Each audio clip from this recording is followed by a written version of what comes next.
This hole hasn't changed much in a century. The noise of the crowd swallowed Prudence's mutter. Fair booths lined both sides of the street. The Fall Harvest Festival was like a Halloween-themed farmer's market. Some booths had games, but most sold homemade goods and sweets. Hand-knitted sweaters and blankets, apple and pumpkin butters, summer jams, hand-pressed ciders, homemade fudge and candied apples. Warring scents assaulted her sensitive nostrils. Fried fair food, burgers, corn dogs mixed with freshly popped kettle corn and pumpkin-flavored cookies, cakes, pies and mingled with scents of homemade candles. This bouquet of smells was underscored by the sting of homemade alcohol. Shrieks of excited children pierced her ears and the pungent aroma of dirty diapers filled her nose, drowning out the other scents. Little sugar-crusted snot goblins ran everywhere, too fast for tired parents to keep up. Prudence nimbly sidestepped the kids as she slid between the gaps of people milling about. Her slim hand slipped into pockets as she passed, occasionally coming out with money. Mostly chump change from the locals, but she got quite a few crisp $20 bills from the visiting yuppies. And a few wedding rings she could pawn, though the gold was low quality and not worth much. Her haul was better than the last time she strolled down these streets, pickpocketing at the turn of the century. Newton was a small town surrounded by farmland and woods. Cornfields and wilderness as far as the eye could see. That hadn't changed much, now there was more farmed land, less woods. The town had expanded as the population grew. Dirt roads paved over. More automobiles. No more horses and buggies. Telephone poles. Street lights. Cell phones. Girls in pants. Main Street was still the largest street, running right through the center of town. A couple of fast food joints. A few diners. One grocery store. Some gas stations. Feed store. The 3 bars. In town still stood in their same spots. The names changed and buildings were modernized. Her hometown was still just a backwards scratch on a map. Just a newer version of the same old shit she'd left behind. Even the Halloween carnival was mostly the same. The name had changed, somewhere along the line, it morphed into the Harvest Festival. Main Street still got closed off and shut down, so booths, a spook house, bounce castles, and a few carnival rides popped up. A maze of hay bales and tables for pumpkin painting. Prudence noted one big difference as she walked around, a big increase in the number of attendees. Farm families were too far apart, so they used to bring their children to town for trick-or-treating. Adults took advantage of the time to trade goods, thus spawning the Halloween carnival. Now, city-dwelling yuppies, enamored with romantic idealizations of the quaint, wholesome, rustic country life, flocked with their broods to the small town. They drove for an hour or more for the honest, simple country folk to fleece them with overpriced, handmade goods. Prudence couldn't fault the locals for their business savvy. The yuppies were ripe for the plucking, big pockets, small brains. No common sense. City living bred it right out of them. Not that she was complaining. She smirked and patted the pilfered money in her own pockets. This Halloween sucks. Picking the pockets of idiots with their guard down was the only entertainment this town had. She'd never wanted nor planned to return. Only once had she come back, in the 1940s, to burn a few records of her past and erase some evidence. Local police had labeled those fires as Halloween pranks by deviant youth. One of those fires occurred a few streets away from where she stood now. She recalled a full harvest moon in a starless black sky and the orange flames turning day to night. That night had been a ill moon for the town. Tonight was a full moon on Halloween, too. She stuffed her hands in her pockets, feeling all her ill-gotten gains. Looks like it's another bad moon for you, baby. She grinned to herself, then laughed. Hicksville was boring as hell, but all that she hated about this place made it the perfect place to lay low. She had pissed off quite a few dangerous, powerful lichens when her latest, not quite legal, get-rich-quick scheme went bust. The law got involved. The lawbreakers were not happy. Now Prudence was laying low until the heat, both from the cops and the wolves, blew over. The crisp autumn breeze shifted. Red, orange, and yellow leaves fluttered about. Costumed kids shrieked, tiny hands grasping for the dancing leaves. The change in direction of the wind brought in scents of earth, of rotting vegetation, pine needles, and animal musk. The forest. Fresh-cut hay and pumpkins from the fields. Pumpkins everywhere. Just like when she was a child. A human. Prue struggled to recall happy childhood memories. She fought for nostalgia as her feet once more trod the soil of her birth, both as a human then as a wolf. All she felt was nausea. She'd discarded her childhood as easily as she'd tossed her humanity. All she had left were vague memories. A screaming mother. Fighting siblings. So many siblings, faces and names all blurs. A father who always reeked of soured whiskey and who was heavy-handed with his belt. Constant hunger in her belly. She shook her head, brushing the cobwebs from her mind. They weren't worth remembering. She crossed the street to another row of booths, looking around aimlessly. 3 little ball-jointed dolls in a glass display case caught her attention. These were collector's items, not toys for children to play with and ruin. The dolls were little children dressed up for Halloween in exquisitely detailed costumes. The faces and hair were realistic-looking, little replicas of real life. She almost expected them to blink, to giggle, to move on their own. She drifted closer to the booth, standing right in front of it. She never took her eyes off those hauntingly beautiful dolls. Childhood memories frozen in porcelain. Like the dolls, dearie. Win them in a raffle. Only $5 a ticket. Helps out the fireman. A middle-aged lady with grey streaks in her ponytail shook a roll of tickets in Prue's face. Prue took an involuntary step back, blinking and shifting her focus onto the lady. A sense of déjà vu hit her and she was swept back to her childhood. The woman was a dead ringer for her old teacher in the local one-room schoolhouse. Mrs. Fisk had been a strict but fair schoolmarm. Most of the kids liked her. Prudence often was on the receiving end of Mrs.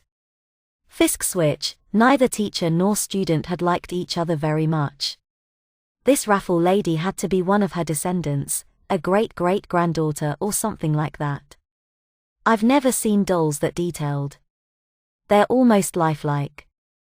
They should be in some high-end store, not a prize at a fair. I thought the same when I first saw them. Lucas is such a talented boy. He refurbished these from a thrift shop. He should have just sold them on eBay. His cousin Rosie said he insisted on donating them to the raffle when she dropped them off. The lady shook her head. The dolls have been a big help. These tickets sell like hotcakes. We just might be able to get that new equipment after all. Prudence tuned her out as she prattled on. A boy created such a treasure from junk. She wondered what kind of person this artist who created such beauty was. Trash turned into art. She wanted to meet him. She was tempted to swipe the dolls, but they were at the back of the booth, under glass. And the lady watched them like a hawk. Too much trouble. But if an opportunity presented itself, she'd be ready to pounce. You look really familiar. Are you related to a Mrs. Fisk? The lady blinked, taken aback.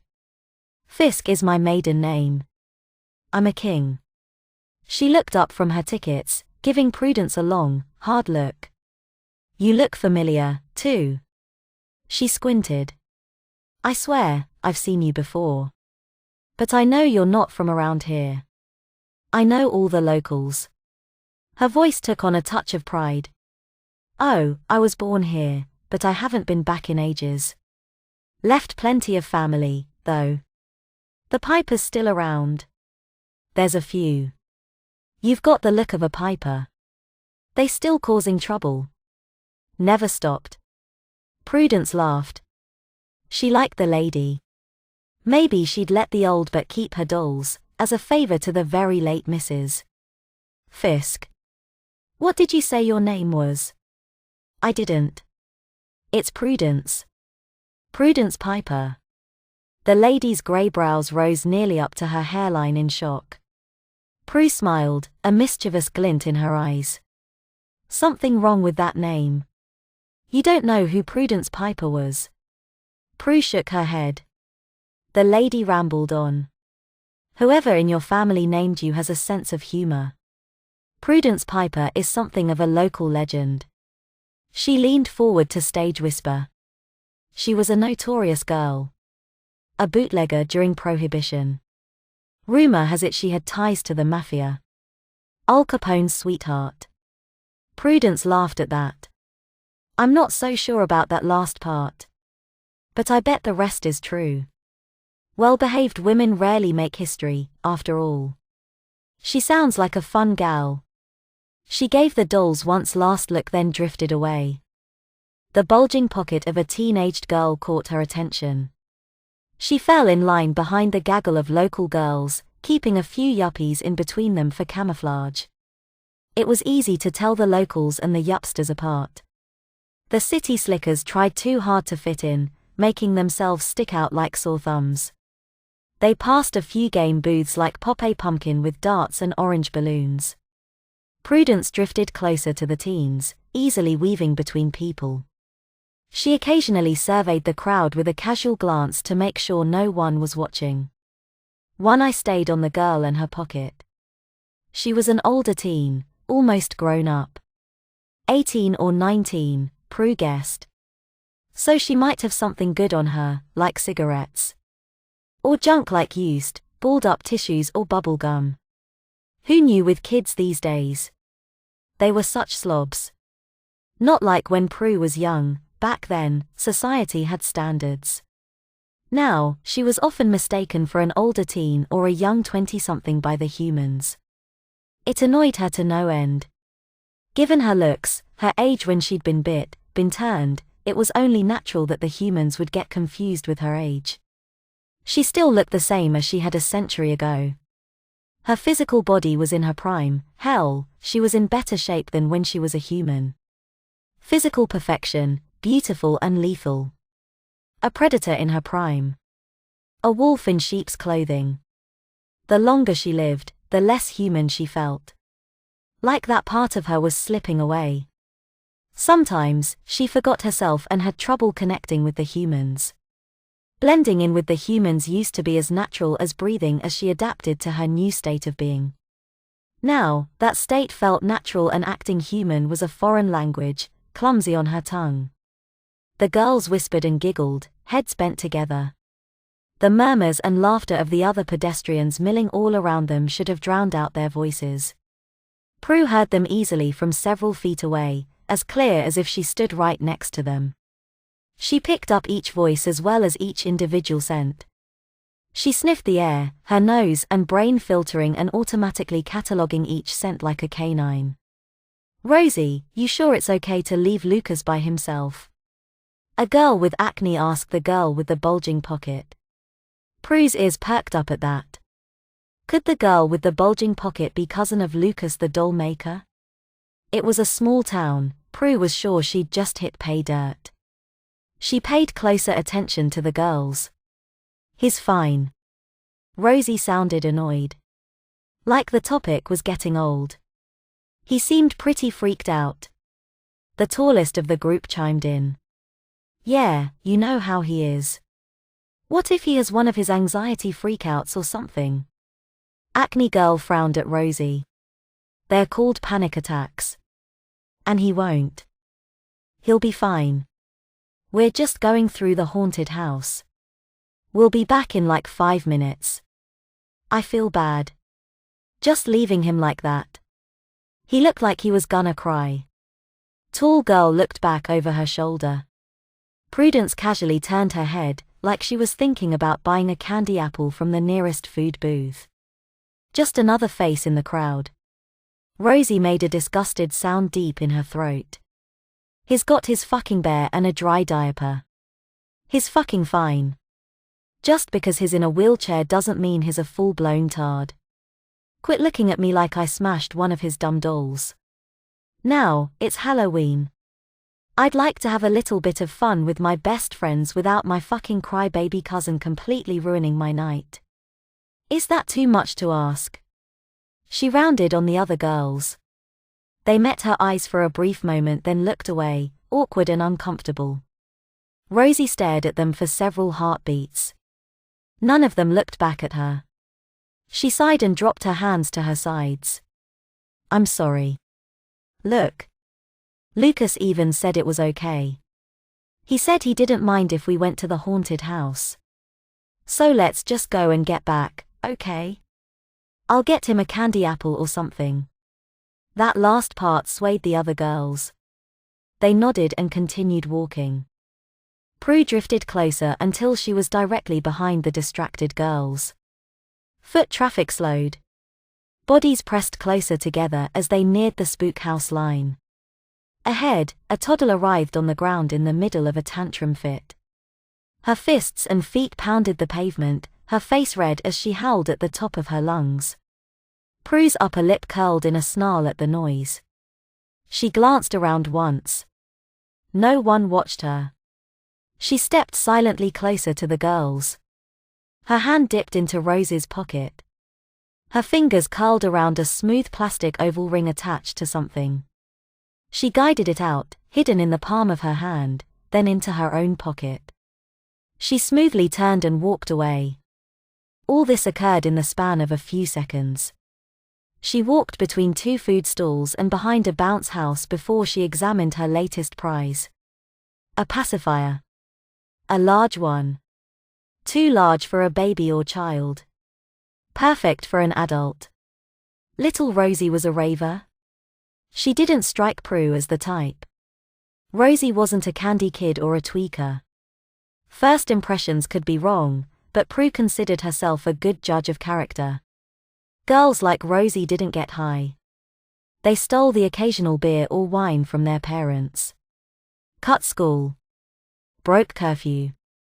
Acts of childish teen defiance. Prue turned the pacifier over in her hand, examining it. The shield was green. The button yellow with a cartoon turtle on it. The handle was blue. Colored more for a boy than a girl. A prop for a Halloween costume? There were some scratches on the plastic and teeth marks on the large rubber nipple. It was too realistic, too well used to be part of a costume.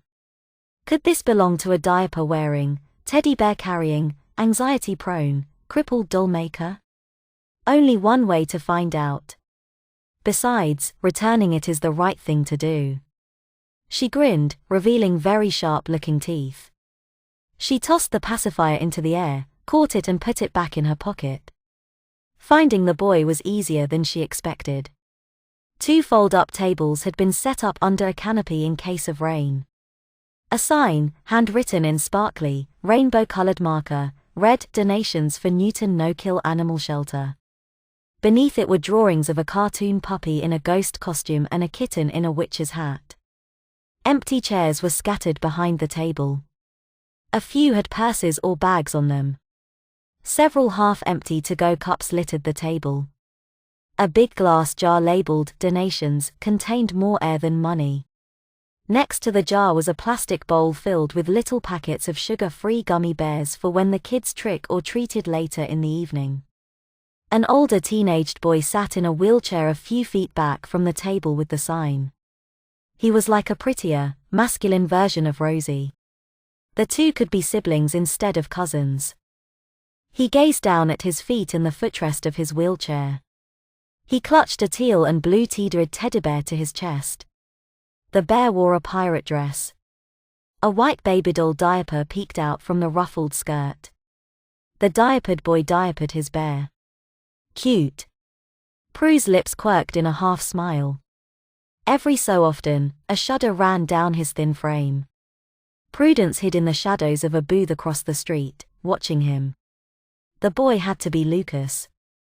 He fit the description to a T. She'd put money on it. He wore a footed, fuzzy blue sleeper. His costume, like the pacifier, was too detailed, too realistic to be just a costume.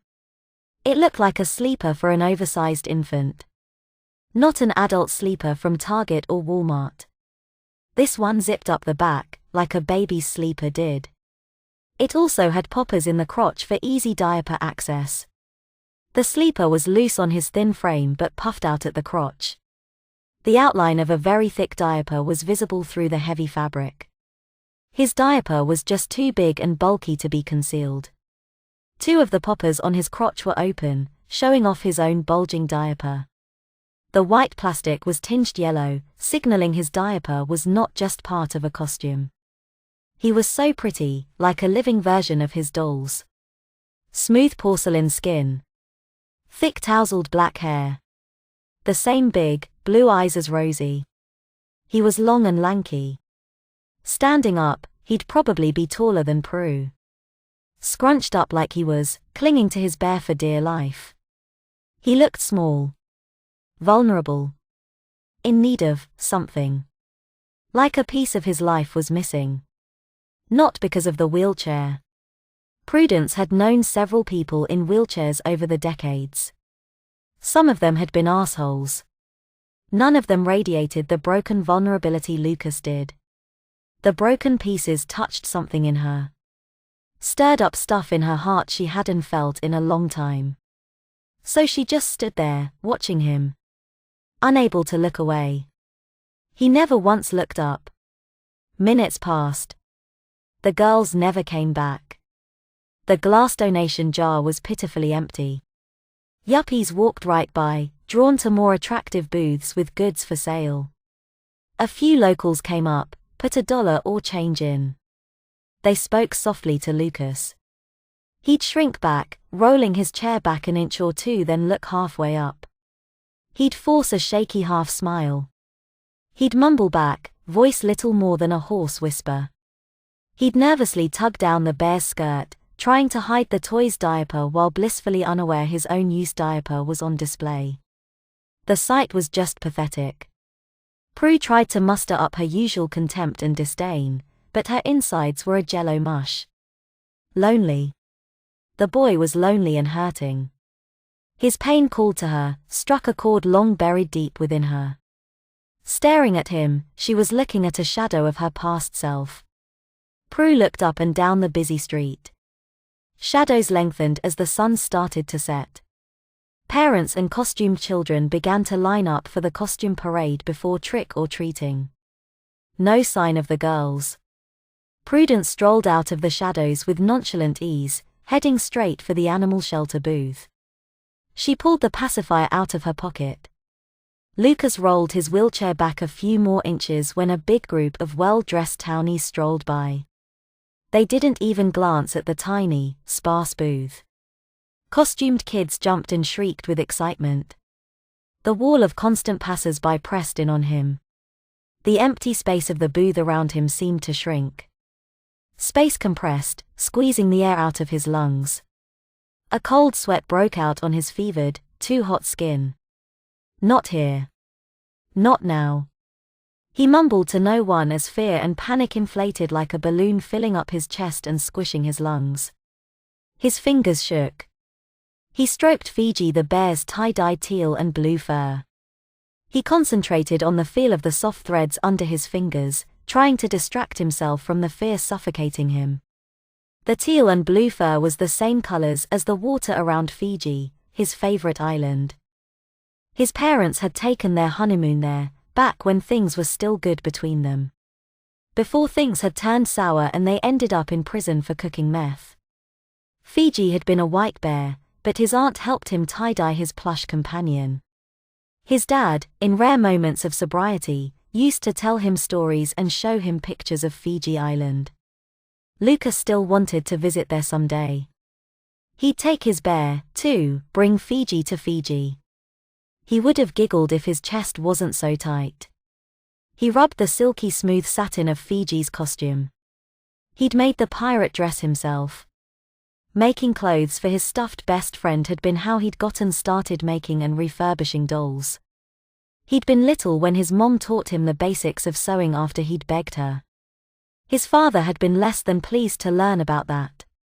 He didn't really start sewing again until he was 10 and living with his aunt, uncle, and cousin.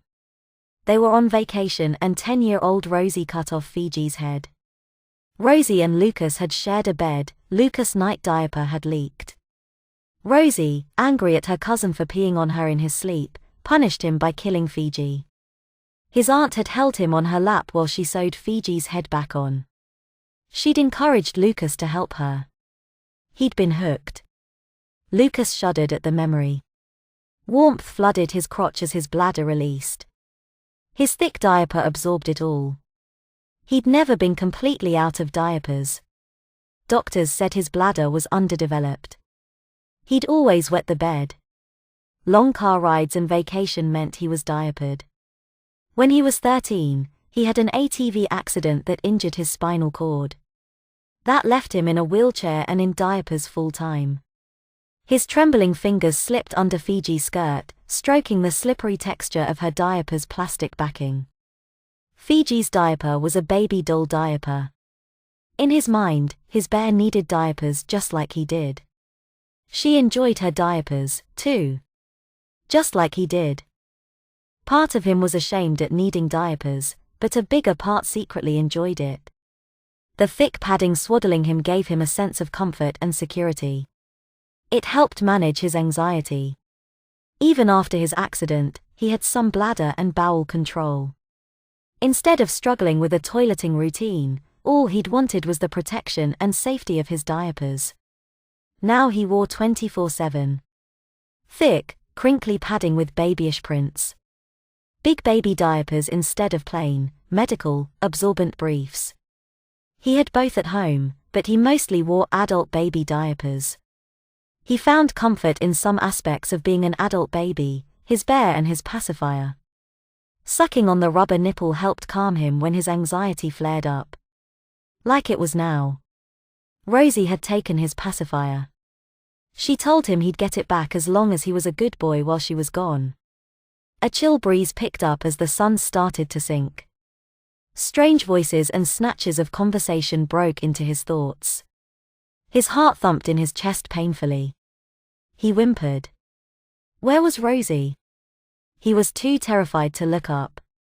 Rosie promised she'd only be gone a few minutes. She'd lied to him again. Deep down, he'd known this was going to happen. Rosie's promises were empty lies. He wished he was home, watching Hocus Pocus. He hadn't wanted to come to the Harvest Festival at all. He never came, he always spent Halloween at home, watching movies with Fiji. This year, his aunt and uncle were in the city to take care of Grandma, who was in the hospital. His aunt and uncle usually manned the animal shelter booth, trying to get donations for the shelter. The last-minute emergency with Grandma left no time to find a replacement, so his uncle had signed Rosie up to help out. Rosie dragged Lucas along. She had him wear one of his sleepers as a big baby costume, along with his pacifier and sippy cup he used at night. He got thirsty at night, and the sippy cup prevented spills in bed. His aunt and uncle viewed his baby preferences as strange coping mechanisms. Since it helped him, they let it go. Lucas shifted in his seat, feet pushing against the wheelchair's solid footrest. His monstrous diaper crinkled. It was one of the thickest diapers he owned. He'd inserted a booster for extra measure to get him through this horribly long night. He felt so horribly alone. Lost. Strangers pressed in on all sides. What should he do? Panic spiked. His chest constricted. He was fighting a losing battle to remain calm. Oh, where was Rosie? Rational thought blanked out. All he could do was struggle to breathe and ride the wild waves of out-of-control fear assaulting him. Cookie. He croaked desperately, calling for his old service dog. Cookie had passed away a year ago. She made his life so much easier. His constant companion. She'd been both a psychiatric service dog and a mobility support dog. She helped him with physical challenges and his anxiety. She'd been trained in deep pressure therapy and tactile stimulation to help relieve his attacks. If Cookie was still at his side, she'd have calmed him down by now. Cookie had been a Christmas gift from his aunt and uncle when he was 14. She'd been a purebred Dalmatian. Her name came from her resemblance to Oreo ice cream. She had come from a puppy mill notorious for inbreeding. This resulted in the dog having a lot of health problems. Lucas only had Cookie for a few years before she passed. His aunt and uncle had paid $20,000 for her. They'd saved up special for her. His chest constricted. His breathing was shallow and heavy. He couldn't get air in deep enough for his lungs. He breathed too fast, not inhaling all the way. He curled in on himself, pain radiating outwards. "Hey, cutie pie. Did YA lose this?" The strange female voice sounded like it came from far away, through a tunnel of static. "Rosie sent me to give you this. Don't you want your pacifier?" The words fell in a jumbled cacophony at his wheels. He was too lost in his own head, in memories and emotions, to understand her words. "Hey. Snap out of it." Fingers snapped sharp in his ears. He barely heard it over the pounding in his heart. "Geez. You're like a zombie. Come on, kiddo." Only one word, Rosie, penetrated the fog choking his brain. Rosie. Was she back? The tightness in his chest loosened a little. His body shook with his shallow, gasping breaths. This far back in the shadows of the booth, no one noticed his distress. A round rubber tip suddenly pressed against his lips. Rosie was back. She was giving him his pacifier? He automatically parted his lips, then a familiar rubber nipple filled his mouth. He sucked. The familiar plastic of the Pacius shield pressed in on his cheeks. After a few moments nursing the nipple, his heart started to slow. He could breathe easier. His adrenaline dropped. Warm flesh pressed in on a calming point along his abdomen. For one wild second, he thought it was Cookie. He quickly dismissed it with a pang in his heart. Rational thought came back. Drool dribbled down his chin from all the sucking on the pacifier. Waves of warm calm radiated the pressure like a musical flute, luring the beast of his anxiety back to slumber. Who was touching him? Rosie? Just as he opened his eyes, the pressure disappeared, followed by a dull thump of someone sitting down on a rickety table. A stranger sat on the table, casually swinging her legs. She looked right at home. Had she touched him? His heart twisted anxiously at the thought. There was no way she could have pulled away, made it all the way to the table, and sat down in the few seconds it took for his eyes to open. That was not possible. She'd have to be supernaturally fast. His adrenaline spiked back up. His diaper grew warm as he peed again. A gurgle rumbled in his tummy, but he took no notice. He suckled his parkie and clutched Fiji. "Hey. Don't start that again. You just calm down. It's all right. I'm Rose's friend. She sent me to give you your parkie. You feel better, right? See? I'm a friend. You're safe. You're okay." Her voice was calm and gentle, soothing as a warm cup of coffee. Her smile was like the autumn sun, softly beguiling. Lucas rolled his chair back, then clung to Fiji. He knew all of Rose's friends. Hell, he knew all the locals, both in town and on the surrounding farms.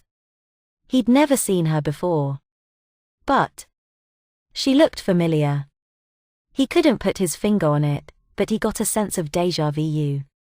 The girl had curly brown hair pulled up in a frizzy ponytail. Flyaways escaped to frame her face. She was kinda pretty. No blue ribbon beauty queen, but with the right makeup and hairstyle, she could give Rosie a run for her money. She was short and on the chunky side. She wore an orange hoodie, skinny dark blue jeans, and black Converse. Her grey-blue eyes twinkled at him, encouraging him to trust her. His silence spoke for itself. "I lived here a long time ago. Just moved back recently. I've always had kinfolk in the area, though. She kept smiling, radiating warmth and trust. Lucas kept silent, scooting his wheelchair back another inch. His fingers shook. Where was his rotten cousin? Rosie handled people so much better than he did. He never knew what to say. His brain froze up, went numb. When he did manage to open his mouth, something awkward and stupid usually fell out. Then everyone looked at him like he was an idiot. It made him feel even more uncomfortable, so he rarely spoke out. That's why he had no friends of his own. He had a few acquaintances, people he talked to at school. They were terrified of Rosie. The upside to having the school bully for a cousin was nobody messed with him. The downside was the kind of people open to being friends with him were afraid to get close. Rosie's reputation scared them off. The result was Lucas alone much of the time. Sometimes he hung out with Rosie and her friends. They were all seniors, like Lucas was, and they ruled the small, rural high school with an iron fist. Lucas stared at the girl. Something just felt off. Rosie had to know her somehow, since she'd given the girl his pacifier. Still, sending his pacifier back was uncharacteristically thoughtful of Rosie. Giving his pacifier back to prevent a panic attack that landed him in the ER and landed Rosie in trouble, now that was more along his cousin's line of thinking. I like your bear. He hugged Fiji, squishing the tie-dyed plushie almost in half. He hated talking with strangers. What should he say? What should he do? Say nothing and look like an idiot, or open his mouth and still come off as a moron? Oh, he just wanted her to go away. His sucking on his parkie picked up pace. She was being nice so far. Rosie's friends were usually nice to him, in a pitying sort of way.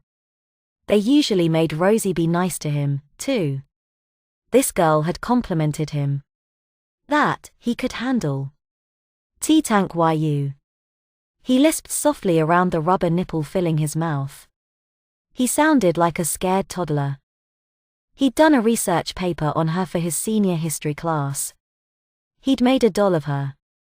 Not much was known about her. Some fires in the 1940s destroyed many of the town's paper records.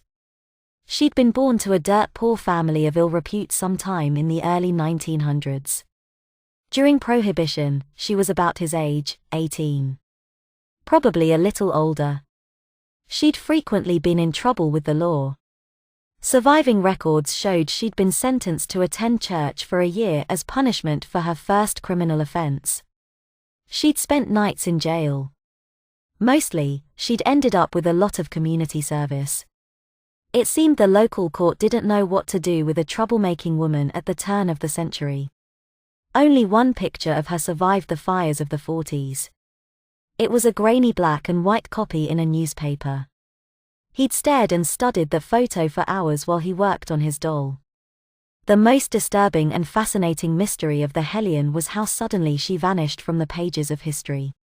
Like she never existed at all. Rumor had it she ran off with Al Capone. Most historians thought she was murdered, her body hidden in an unmarked grave in the woods. Her body had never been found. Lucas hated thinking such a vibrant girl met such a sad end. He favored the Capone theory. He felt a kinship with her. Like him, he'd been born into a shitty family. She inspired him. He wished he could be like her, minus the law-breaking parts. People like her never had debilitating anxiety or panic attacks so bad they needed medication and therapy. Prudence had gone out and lived her life the way she wanted. She set her world on fire. She was bold, fearless, and strong. He tried to be outgoing, to be a rebel, in his own quiet ways. Most doll makers were girls. Even more taboo was his interest in adult Baby. He'd always wished he could have met Prudence. If she was still alive, she'd be well over 100. Yet here before him sat a girl bearing his idol's name. Suddenly, the familiar feeling niggling in the back of his mind clicked into place. You look just weak, her. He blurted. A warm stream of pee poured over his crotch and pooled under his butt. The thick padding absorbed it all. The bulge around his crotch expanded, ballooning out more as his diaper swelled up. He didn't notice. Look like who? Prudence's smile turned teasing. Her tone said she already knew the answer. Tears stung his eyes at the certainty she was making fun of him. Just when he started to open up a little, she mocked him. Normally, he wasn't such a crybaby, but tonight he was extra vulnerable and sensitive. He was out of his familiar comfort zones and Rosie left him stranded, alone and on his own in a sea of strangers. He was stressed, on edge. He couldn't handle any teasing. Especially from a stranger. The smile fell from Prue's face. For the first time, she sounded worried. Hey, don't cry. I'm just teasing. I'm sorry. It's all right. Her hands moved in a placating gesture. Hey. How about some hot chocolate? Perfect on a chilly day like this. My treat, to make up for being such a jerk. With that, she spun around on her butt, hopped off the table, and disappeared into the sea of strangers. Prudence stood in line for the hot chocolate vendor. The sky was a brilliant ombre of red and magenta edged in twilight purple as the sun sank. Costumed kids and parents paraded through the center of Main Street. Soon, they'd go to booths for trick-or-treating once the sun fully set and the streetlights came on. Lucas was such a hot mess inside. She normally looked down on weak people as pathetic failures. His pain spoke to her. She understood it all too well. Something inside was tearing him apart. She didn't know what it was, but she felt his pain like it was her own. She'd been in his shoes once upon a time. Sick of hungry, screeching siblings, fighting parents, her father's belt, young human Prudence had snapped. Illegal moonshine numbed her pain. Her old man had been right about that. Stolen food stopped the hunger. She kept the company of men to avoid the company of her dysfunctional family. The line moved up. How easy it had been to fall into the bad ways. One of the men she took up with had been a bootlegger. There was a big call for lady bootleggers. The laws at the time had restrictions on male police officers searching women. The money had been lucrative and the job fun. Then she met another bootlegging gal, who'd liked Prue's spunk. That dame had been a wolf in sheep's clothing. She'd pulled Prudence deeper in, said Prue was too good to waste on being human. A set of sharp canine teeth had torn into Prue's soft flesh and ripped her world apart. Gave her a new world to belong to. Prue had embraced it all with open arms, open paws. She never looked back, until tonight. She never regretted anything until she met Lucas. The line moved again. Lucas buried his hurt inside until he was a quivering mess of jelly. That part, Prue scoffed at. His life still had structure. He built a future with his dolls. He took his pain, his loneliness, and created something beautiful. She took her pain and destroyed her life. He found hope in the dark. She found more darkness. He gave back, brought joy to others. She only knew how to take. She wished she could be more like him. Prudence stepped up with the line. What the hell was she doing? What did she want with the boy? Hell if she knew. The strong feelings of attraction confused the hell out of her. This wasn't the "hey I like you let's fuck" kind of attraction.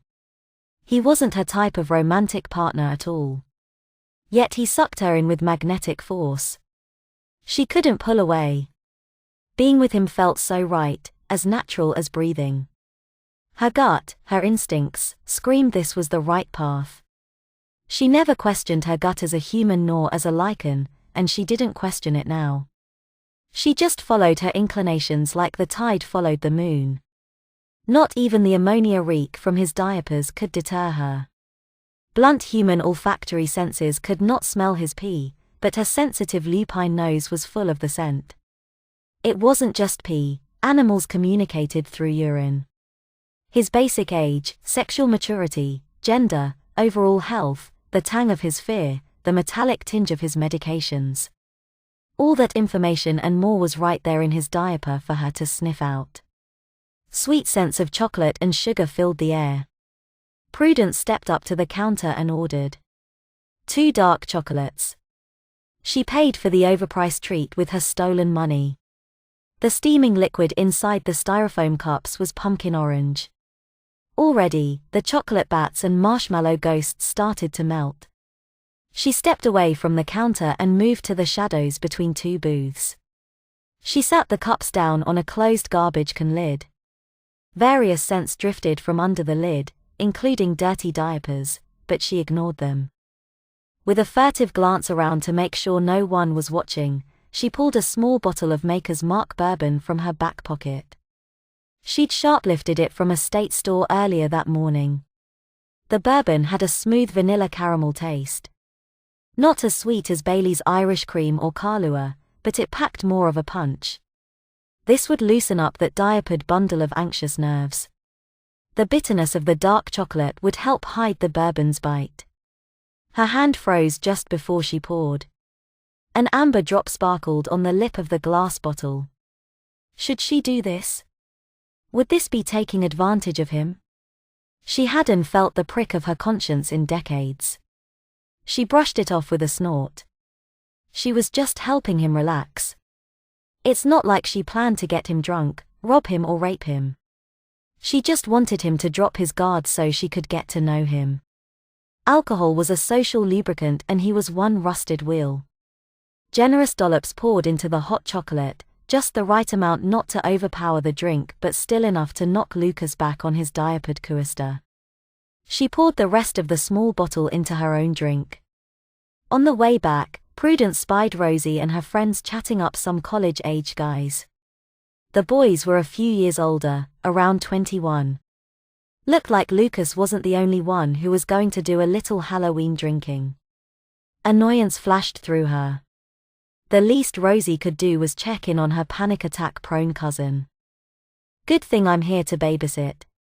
Prue thought of Luke's big baby costume that really wasn't a costume and giggled at how appropriate her words were. Lucas was still alone. He'd wheeled himself to the very back of the little booth. The donation jar was still mostly empty. He cowered in the back corner like a frightened mouse. Her heart twisted. She just wanted to go scoop him up and cuddle him. Tell him everything was all right while she rubbed his diapered rump. Change him into a clean diaper. Reassure him. Lucas. I'm back. I ran into Rosie. She's going to hang with some friends from school she bumped into. She asked me to keep you company. You cool with that? It beats being alone. Lucas just wanted to go home. He was emotionally exhausted, which made him physically tired as well. His stomach rumbled low. This time, he felt it. He knew he'd have a messy diaper soon. He was too used to them to mind, but he didn't fancy spending all night in a poopy diaper. He took special pills that nullified fecal odors, so no one could smell when the back of his diaper was full. He didn't know what to make of this girl. Given her resemblance to the historical Prudence Piper, this Prudence Piper had to be a descendant. Why was she being so nice to him? People, especially strangers, normally gave up trying to talk to him after a few awkward sentences. When they realized what a weird, awkward freak he was. Unless Rosie was paying her new friend to watch him. Rosie had done that several times in the past with her various friends.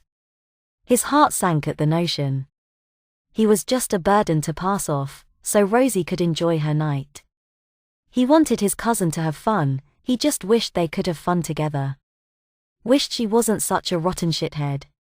He suckled his pacifier and looked up at Prudence. She held out one cup and took a big gulp of the other. She licked melted chocolate and marshmallow off her lips. It's really good. You'll like it. Do you want to come get it, or do you want me to bring it to you? I'm fine with either. The air chilled with a cold bite as the sun set lower. The red was gone, leaving magenta bleeding into deep purple and blue as the night crept in. Even his thick sleeper let the autumn chill in. A hot drink would warm his insides up and the sweet chocolate would soothe his frayed, jangled nerves. He sat Fiji on his lap. In his tired, flustered state he never noticed his open crotch and wet, exposed diaper.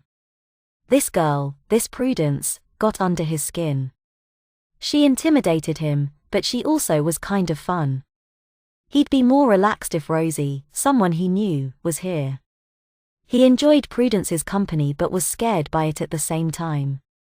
The conflicting emotions confused him. He put a hand on each wheel, gave a big push and rolled forward. He stopped just short of where she stood. "Thank you." The rubber nipple filling his mouth slurred his words. He was face level with the cup she held out. He stared down at the orange liquid. Melted marshmallow ghosts and milk chocolate bats. Cute. He smiled. Steam warmed his face and tickled his nostrils. The scent of chocolate soothed him. The tang of nail polish remover soured the warm notes of caramel and vanilla. His head jerked back, face wrinkled in disgust. He looked up at Prue. She smiled, reading his expression. They used an off-brand creamer. It has a bit of a bite, but it's still really good. Kinda reminds me of bourbon. She grinned like she was laughing at some private joke. Did it expire? His voice was soft. Slowly, he was warming up to Rose's new friend. She was a bit much to handle, but she was weird and he liked that. He was still afraid to talk, terrified he'd make himself out to be more of an idiot than he already was. Social anxiety played upon his insecurities, morphing his self-doubts and inner fears into crippling monsters. He was grateful to her for buying him a treat. He wondered if Rosie actually bought it and just had the girl give it to him. Rosie usually gave him sweets or candy when she felt guilty for being a jerk.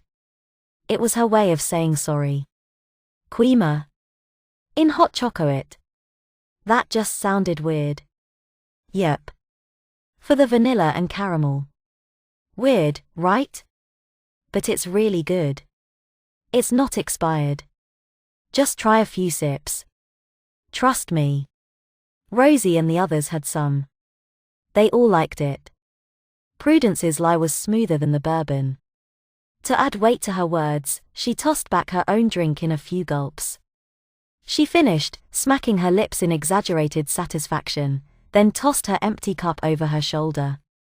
It landed sideways, a few orange drops spilling on the table. She pressed the other cup on him. She knew he'd like it once he tasted it. He just needed her goading to help him get past his nerves. Lucas reluctantly took it. His slim fingers shook. Orange chocolate sloshed over the rim and onto the pavement.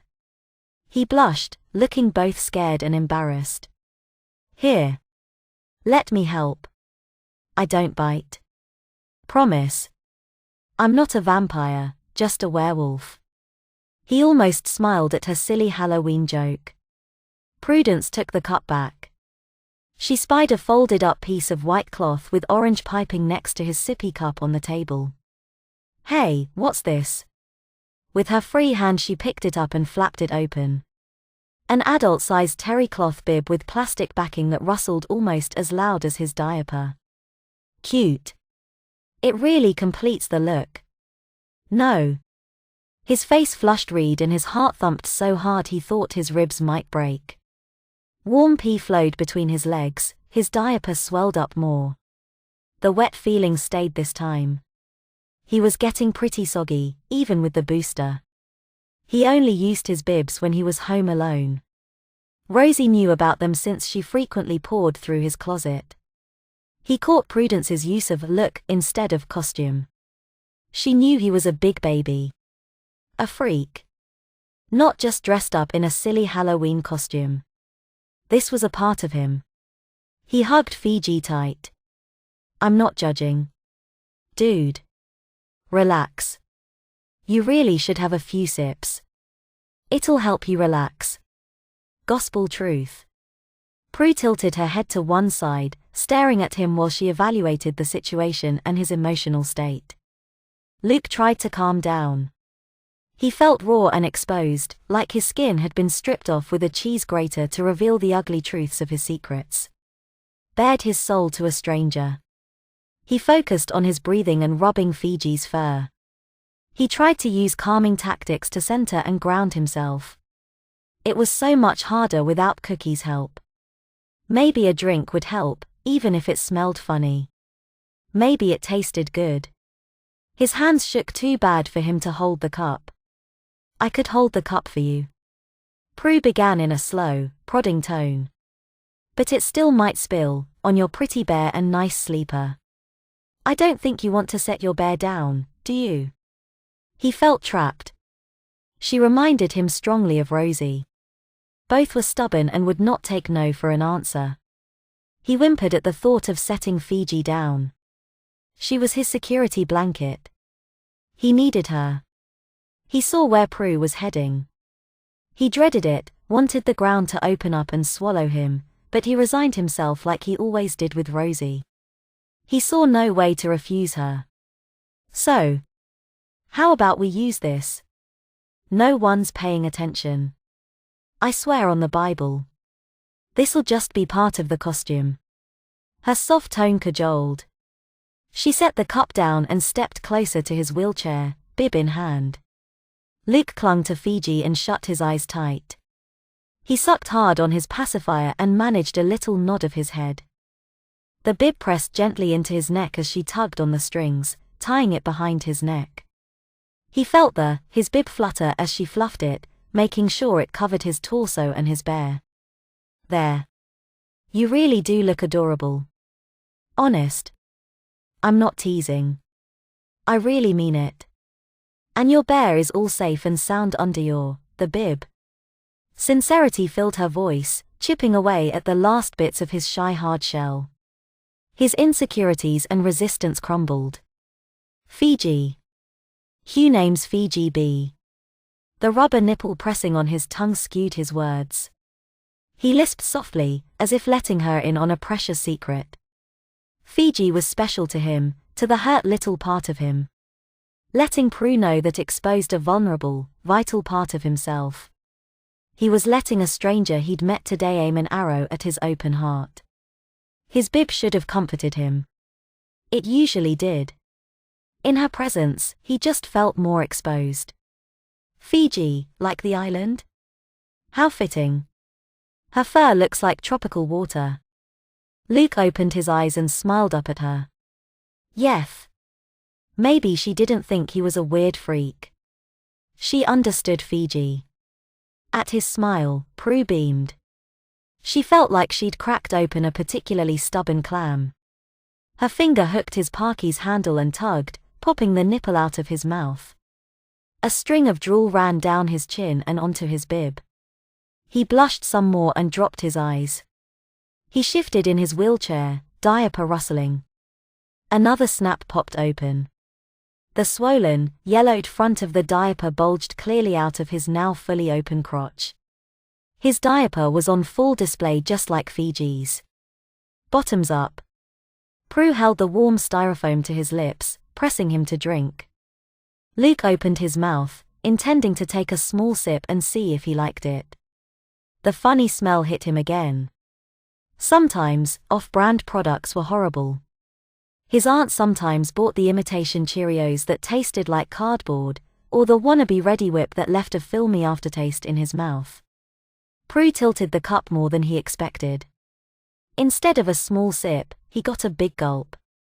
It flooded his mouth faster than he could swallow. Orange liquid dribbled out the corners of his mouth and splattered his bib. He sputtered, orange sloshing down his chin before he caught up to the flow and gulped it down. Sweet and bitter mixed on his tongue. Chocolate, vanilla, and caramel underscored by paint thinner passed by his taste buds too fast for him to truly savor or be repulsed by any flavors. Too soon, not soon enough, the cup was empty. He panted, catching his breath. I'm sorry. I poured too fast, didn't I? She dabbed at his face with the dry portion of the bib. Soon as the drink hit his stomach, warmth spread throughout his body. The constant worries and doubts that nibbled away in his subconscious like maggots feasting on a corpse grew fuzzy and faded. For the first time all night, ever since he left the house with Rosie, he fully relaxed. He leaned back in his wheelchair, melting down to his bones. A comfortable fog settled in his brain, shushing his thoughts. His muscles grew slack. His diaper grew warm as he peed. Just what was in that drink? The suspicion faded, sinking down in his hazy thoughts just as soon as it bubbled up. A rubber tip prodded his lower lip. He automatically opened his mouth. A familiar nipple glided over his tongue and a plastic shield pressed against his mouth as he sucked. His tummy rumbled even lower, but he didn't mind. That's what his diaper was for. He closed his eyes, wishing his chair had a headrest. He was so warm and cozy he could fall asleep. The chilly air kissed his exposed skin, a delicious contrast to the heat radiating from his belly. After giving Lucas the pacifier, Prudence pulled up a chair and settled next to him, waiting for the alcohol to kick in. She eyed the mostly empty donation jar. No one would notice if she helped herself, but Luke would cry when he found out. And the money was for the animals. She rifled through the bags and purses Rosie and friends left behind. No valuables worth palming. By now, even his face was slack. She smiled, pleased with her handiwork at how relaxed he was.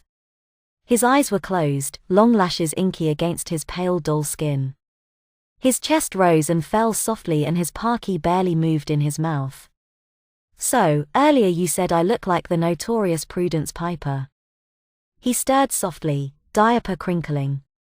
She thought about snapping his sleeper crotch close, but he was so adorable with his diaper on display, matching his bare.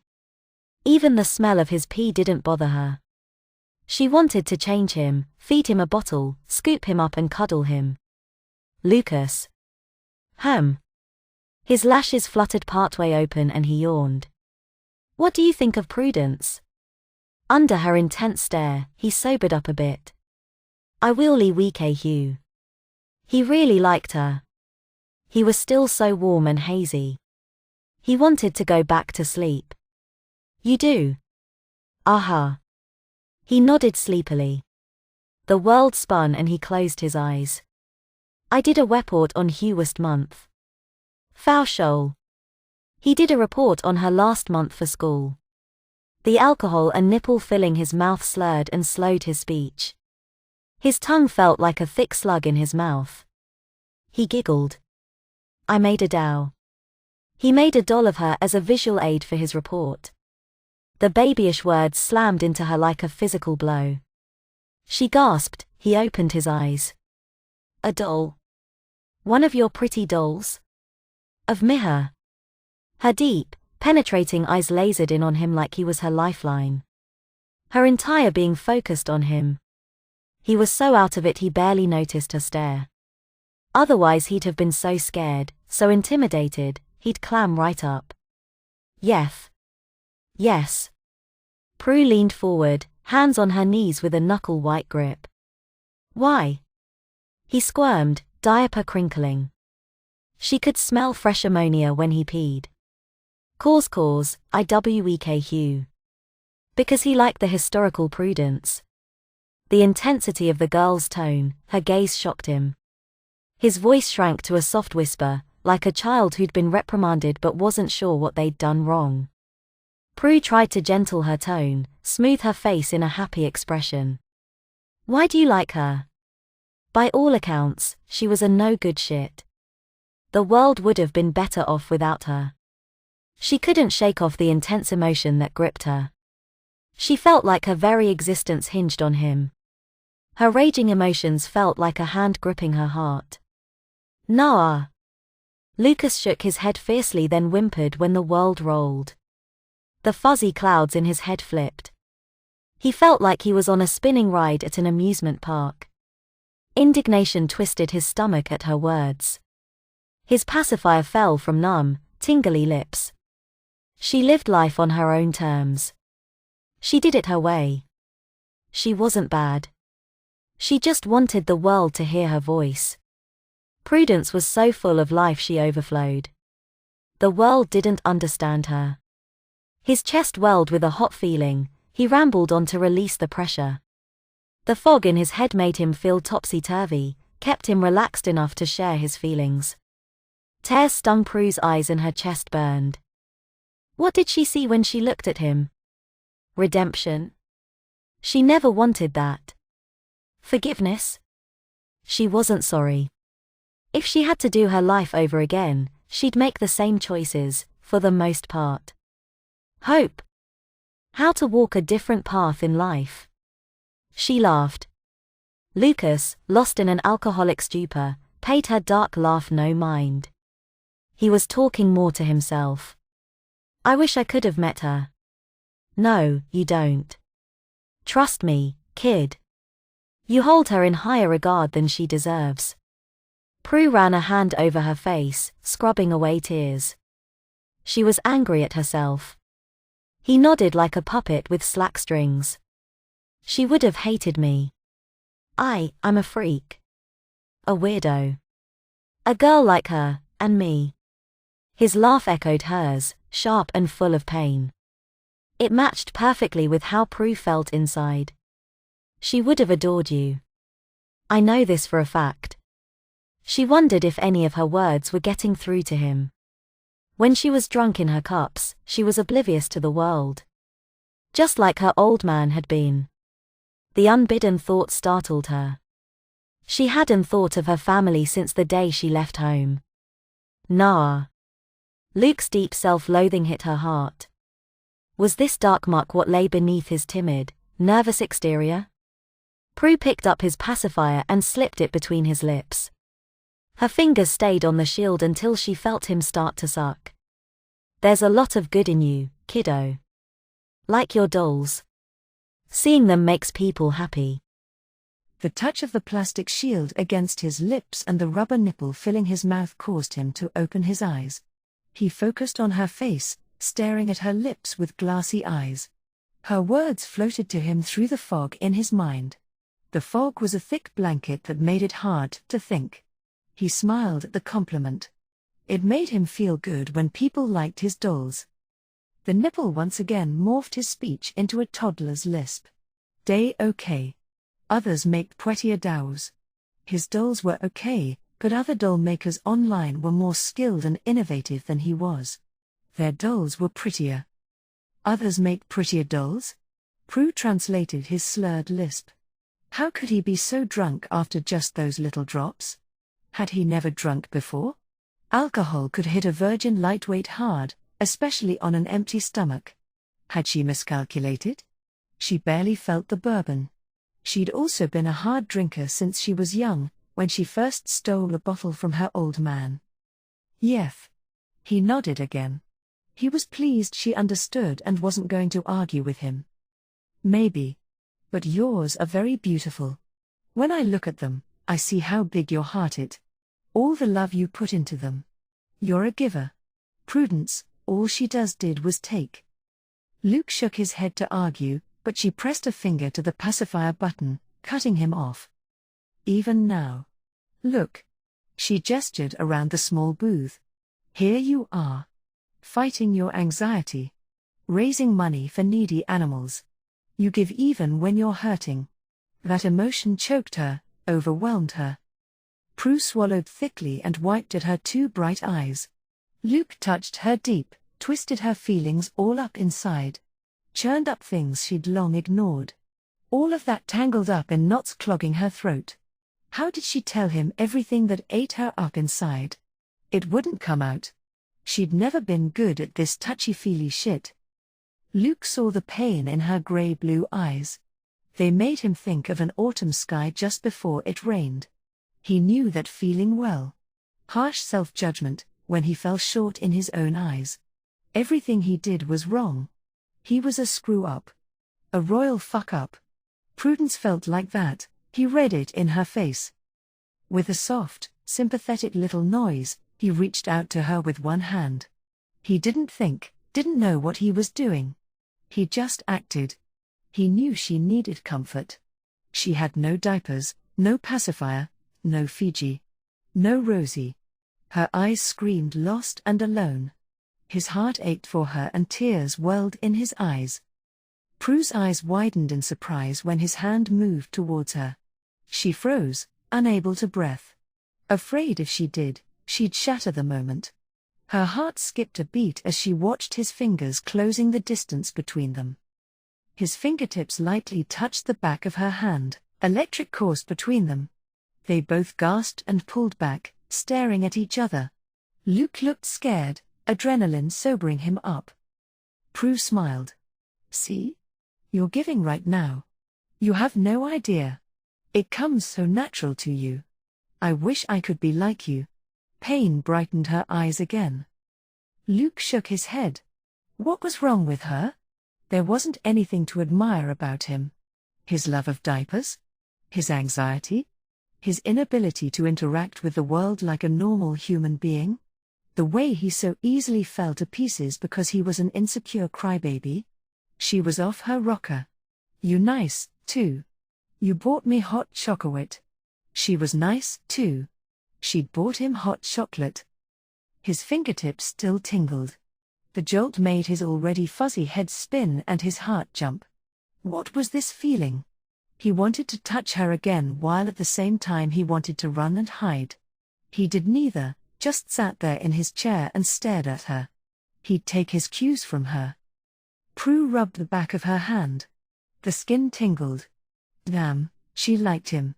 It wasn't lust so much as it was how funny he made her feel inside. She was getting attached. She never got attached. Over the decades, she'd had plenty of drinking buddies, bedmates, partners in crime. But she kept the walls of her heart up. With a single glance, this diapered boy tore them down. She felt so raw and exposed. That doesn't count. It was just something small. She brushed his words off. She'd lied to him, got him drunk, and betrayed his trust. She'd had a selfish, ulterior motive in getting him to relax. Here she was, blowing it. I really am an idiot. You nice to me. She was nice to him. Luke insisted. Prue smelled fresh pee and glanced at his underneath. His exposed diaper swelled some more. It had to be close to leaking. It was swelled up like a balloon ready to pop. He didn't even realize he peed himself. She knew what his bladder was doing, but he didn't. She found that adorable, along with his toddler lisp. No, I'm not. Yes, huh? Luke scrunched his pretty doll face up in tipsy agitation. I'm not lying. He wasn't lying. Why didn't she believe him? He took his parky out of his mouth. A string of drool fell from the nipple to land on his chin and orange-spattered bib. He stared at her hard, willing her to believe him. Okay. She held her hands up in placating surrender. You're nice. Even Rosie can be nice. Sometimes. So, you have to be nice, too. What other nice things have you done? His glassy eyes burned at her. She regretted giving him some liquid courage. She shifted in her chair. It was like her long-ignored conscience crawled out of her and manifested as Lucas. Her gaze dropped as she racked her brain. She hated thinking about the past. Living in the present was much easier and more pleasant. A string of petty crimes spanning nearly a century were her foremost memories. None were particularly well thought out. She was more of an opportunistic predator. Not clever, but damn had they been fun. As a human, she didn't get emotionally attached. She saw what that did to her mother. It made her weak and vulnerable. Life taught her early to use or get used. The rest of her memories were hazy, a string of arrests, different handcuffs through the decades. A few mugshots, but she usually escaped before she was booked or even taken to the precinct. She took advantage of her shape-shifting nature. Her routine was simple. The policeman arrested human female, released the stray, wolf-looking dog, then the policeman scratched his head wondering where the human escaped to. After that, she laid low in lichen form. In the early days, she hightailed it deep into the woods. Sometimes she'd double-crossed other lycans. In the woods, older, bigger, badder wolves sniffed her out. They weren't happy with her shenanigans.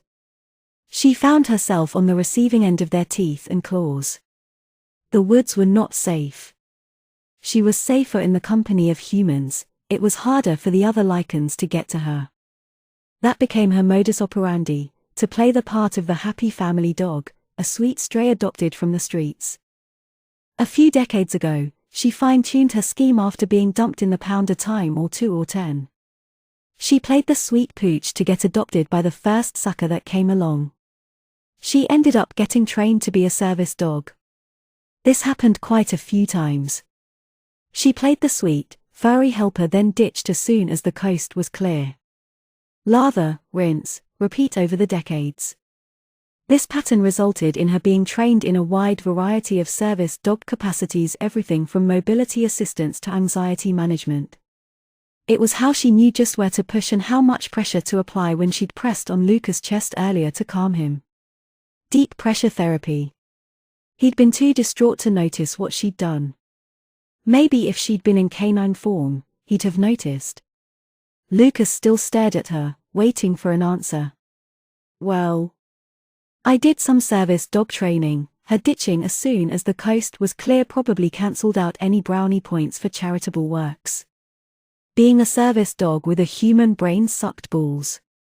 She'd been bored most of the time and annoyed with the needy whinging the rest. Last time, when she left the whiny blind brat, she'd vowed to never resort to masquerading as a service dog again. Unless absolutely necessary. Now, she planned on holing up as a lovable stray. Luke smiled. See? That's really good. You helped a lot of people. Made their lives better. Trust me. I know. He giggled, turning her words back on her. I used to have a service dog. Her name was Cookie. She was the best dog ever. Cookie helped me with a lot of stuff. She'd get things for me. Keep me calm, he trailed off, smile falling. His voice grew soft and sad. She was my best friend. She gave me my life back.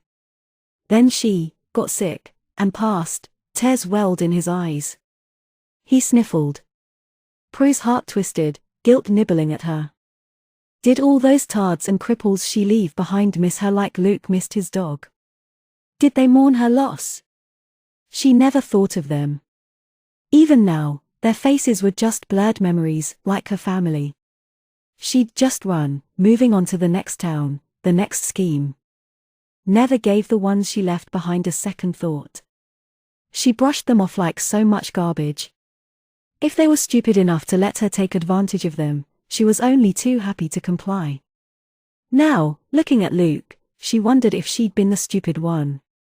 You must miss her. Very much. Every day.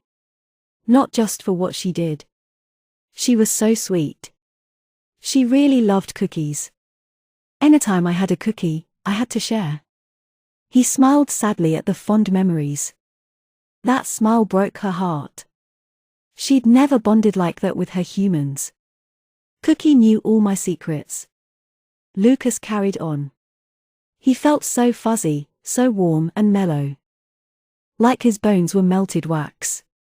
He was too relaxed, too comfortable. His brain snuggled in the fuzz, he didn't pay attention to what he said. He just opened his heart and let it all pour out. This girl was Rose's friend. A descendant of his idol. She'd taken care of him. He could trust her. Prudence wanted him to trust her. She wanted to bond with him like his dog had. The urge gripped her with desperate need, like a junkie craved a fix. She needed to be with him. To learn from him. To bond and experience all the things she'd been missing out on. She wanted to prove he could trust her. Let her take care of him. Protect him. Like your diapers. They're more than just a costume. You enjoy being a baby. An adult baby. It's okay. Really. Wanna know my secret? I'm the original, Prudence Piper. I'm a werewolf, that's why I still look so young. The truth rolled off her tongue as easily as lies. Her sincerity was true and pure, but her lies sounded so truthful everything came across as one and the same. Lies and truth blurred together in an unholy union. Lucas jerked as if her words were physical blows. An arrow pierced his exposed heart. Hurt and adrenaline surged, the pleasant fog in his brain rolled away. Thoughts pounded his skull, jump-starting his pulse to a pounding tempo. His chest tightened. This whole night was just a joke to her. She'd come to toy with the big baby. He'd been obvious right from the start. Or Rosie put her up to it as a Halloween prank. Even for his cousin, this was cruel. Prue had been toying with him all night, having fun tricking the big, stupid, pants-pissing baby. Seeing how far she could go, seeing how stupid he was, while she laughed all the while. He'd believed everything she said. Naive baby. He was so stupid. She was a liar, just like Rosie. No wonder they were friends. And he was a gullible idiot. Well, no more. Embarrassed, hurt, and angry at her, at himself, panic and anxiety welled up, lapping at his conscience like waves upon a shore. He threw his parkie across the booth, it smacked off the pavement. He really wanted to throw it at her head. He yanked at his bib, but the ties held it firmly in place. His cheeks burned candy apple red in his humiliation. Tears rolled down his cheeks. You're horrible. This is just cruel. What did I ever do to you? He choked out before his tears fell faster. A sob tore his throat. He lowered his head. His shoulders shook. Lucas.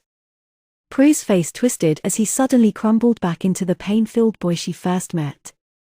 I'm not joking. It's the gospel truth. I swear. Intense emotions sucked him under, into a world of self-loathing and recrimination. The outside world fell away.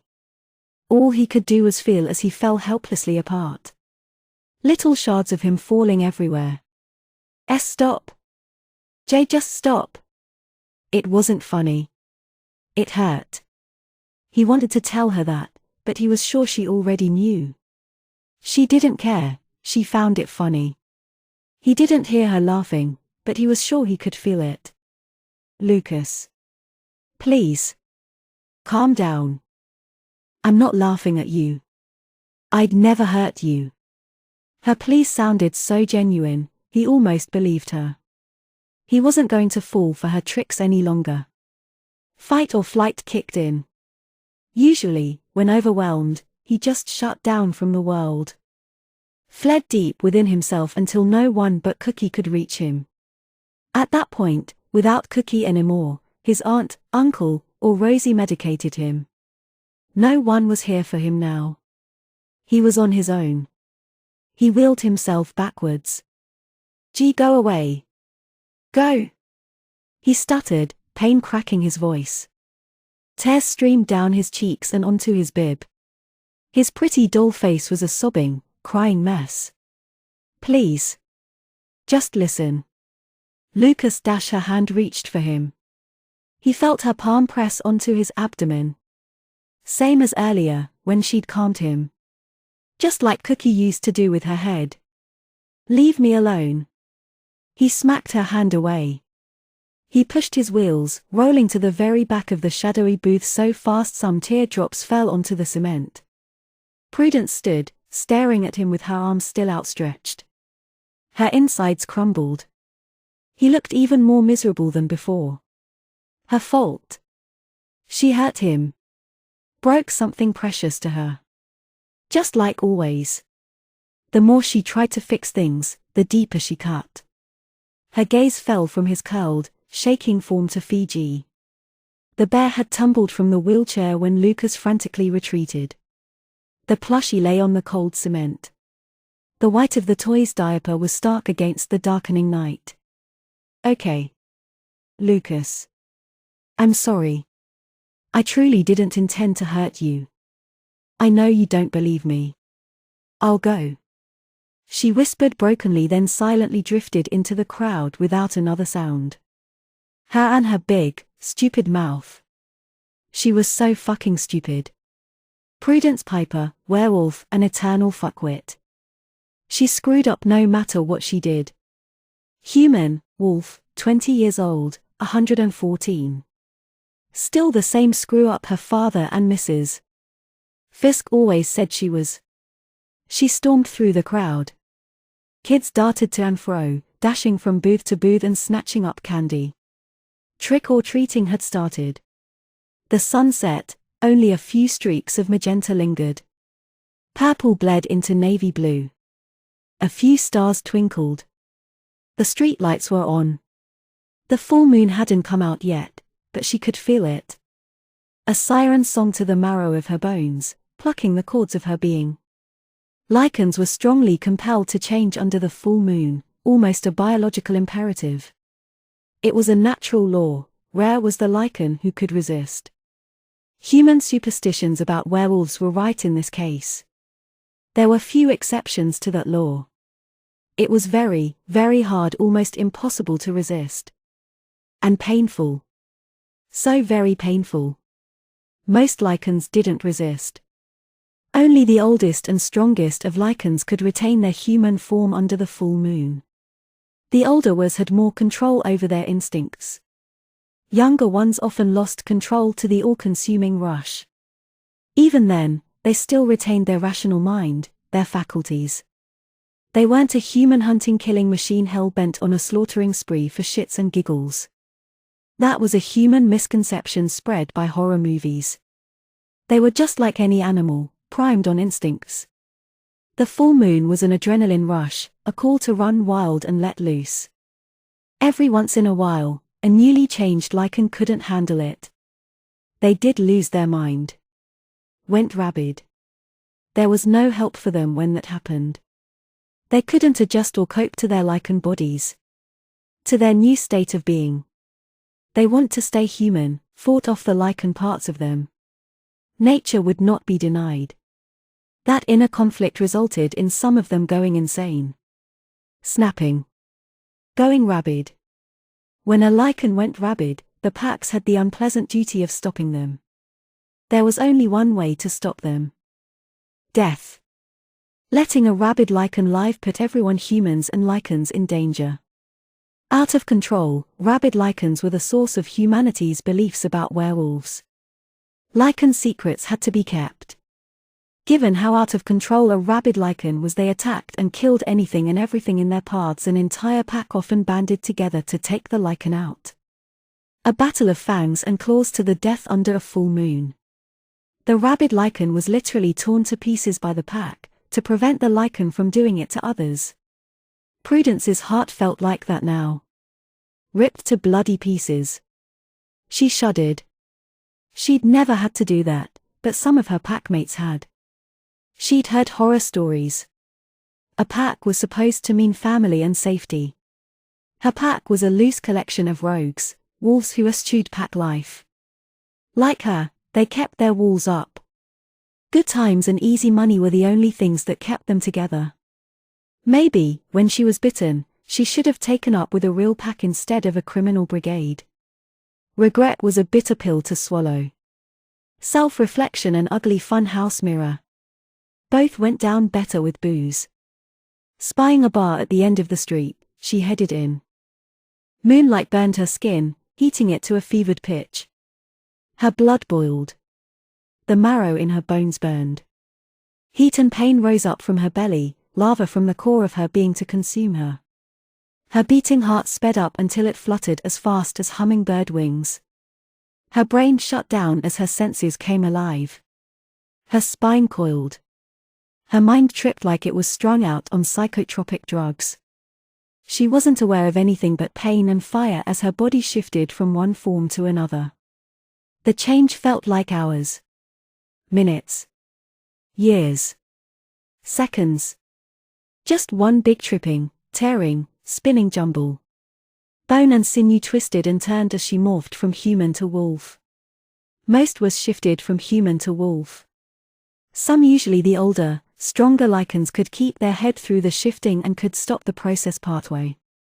This resulted in the well-known, half-man, half-wolf form notorious in horror movies. She couldn't keep her head, pain and heat consumed her. Pain and fire rolled back like a curtain, leaving her sharp and crisp as a fall day. Her senses were the same. Eyes sharp, able to see in the dark and picking up details humans missed. Same with her sight and hearing. Her vantage point had lowered. Her furry ears swiveled, taking in the sounds of nearby animals. Moonlight was a warm hand caressing her fur. She panted, lungs aching. She lay belly down in the trampled grass and dirt. She felt like she just got off an intense roller coaster. Exhausted and exuberated at the same time. There was something about shifting that left her feeling truly alive. She wanted to run, to howl her presence to the world. Sorrow in her heart tinged the rush, the joy of changing. Lucas. She whimpered. She'd hurt him and left him crying. Guilt haunted her, a shadow on her heart. There would be no forgetting. Not this time. Prue stretched. Her muscles trembled with the aftershocks of shifting. Slowly, she got to all four paws, getting the kinks of her spasming muscles. She looked towards the woods. She doubted her pack would come look for her here. In town, she could pass as a wolfy-looking stray. Lucas was in town. Ghosts of his sobs hung in her ears. The memory of his hurt, sad eyes haunted her heart, a lantern that would not go out. She'd rather risk the brutal anger of her pack. She headed towards the dark tree line, head and tail low. Her heart was full of Lucas and the wrongs she'd done. She broke into an easy lope, turned sharply, and headed back into town. Lucas never turned on the booth's battery-powered lantern. He sat in the dark, nestled in the back corner. His pacifier and Fiji lay somewhere on the ground. He'd untied his bib and threw it on the ground. He hugged himself tight. His head was fuzzy, no longer warm and cozy. The autumn chill pierced him inside and out. His heart hurt. No passers-by noticed him huddled and hiding in the dark booth. The streetlights and booth lamps illuminated the street. The lights deepened the shadows. No one looked in them. He felt full of cold shadows. Rosie still hadn't come back. She hadn't even popped by to check on him. The moon was up. Soon, it would be time to go home. Rosie was his ride home. Unless she'd ditched him. Maybe his cruel babysitter was supposed to be his ride. He cringed at the thought. He truly believed he was making a friend. On her end, it was just a Halloween lark. The pain was still fresh, but his tears had dried. His face was a mess. If Rosie didn't show, he'd just have to roll over to the fire department booth and ask Mrs. King for a ride. She was their neighbor. Her daughter was one of Rosie's friends. He was shy around Mrs. King, but comfortable enough to talk to her. His entire body ached. His feet tingled. He stretched. He wanted out of his wheelchair, wanted to go home and lay on the floor to do some of his therapy stretches. His lower back muscles twisted in tight knots. He still had some feeling, some control of his legs. He could walk, sort of, in physical therapy. With the help of his therapist and a bunch of adaptive equipment, he could stand and move his legs. Luke shifted again, stretching as much as his chair let him. He arched his back. His soggy diaper crinkled with every move. Mushy mud slid out of him and filled the seat of his diaper. He was too used to messing himself to bat an eyelash. It didn't bother him one bit. He slid back down onto his chair cushion. The mess in his diaper squelched forward, filling in every nook and cranny of his private area. He took special pills that nullified fecal odor so no one knew he was messy unless they checked his diaper. A soft whine made him look up. Outlined in the yellow streetlight glow sat a dog. A very big, wolfy-looking dog. The dog whined again, a happy greeting. The fluffy tail wagged. The animal appeared friendly, so it didn't startle him. He'd grown up around dogs. They had 2 mutts back home. The size didn't intimidate him much. Hey there.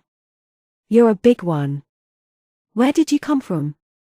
Luke smiled, then looked up for the owner. People kept walking by. Children snatched up candy, then darted off to the next booth. Where's your owner? He focused past the lights, peering into the surrounding shadows. No one stood there either. People continued on with their business. The dog stood up on its hind legs and pawed at the lantern on the table. The on-off button was wide and easy to press. It clicked on. "Aren't you a clever pooch?" he exclaimed in surprise. With the added light, he got a good look at his furry, 4-legged visitor. No collar. Shaggy, curly brown fur. A little on the chunky side. If he didn't know better, he'd say the dog was a wolf. Impossible, there were no wolves around here. Hadn't been for a very long time. He'd never heard of a wolf with curly brown fur.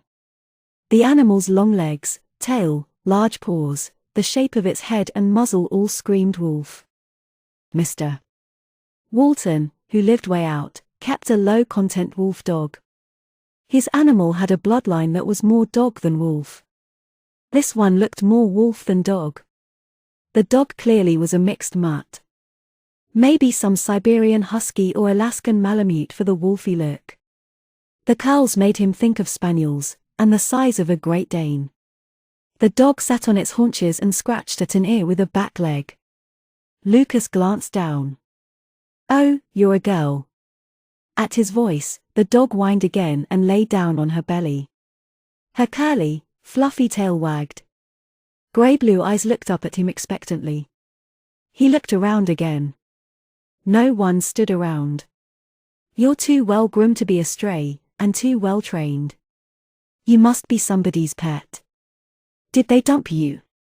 Out here in the country, that happened all too frequently. His aunt, along with their neighbor Mrs. King, volunteered at the local animal shelter. He helped out too sometimes. He watched the dog. She showed no signs of rabies. He held his hand out.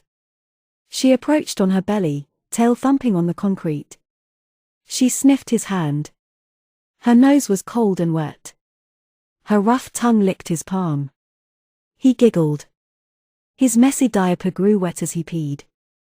Her giant, shaggy head plopped in his lap with a happy yip. Her tail never stopped wagging. "You're affectionate." Luke smiled. He'd always gotten along better with animals than people. Animals didn't judge him or make fun of him. They accepted him for who he was.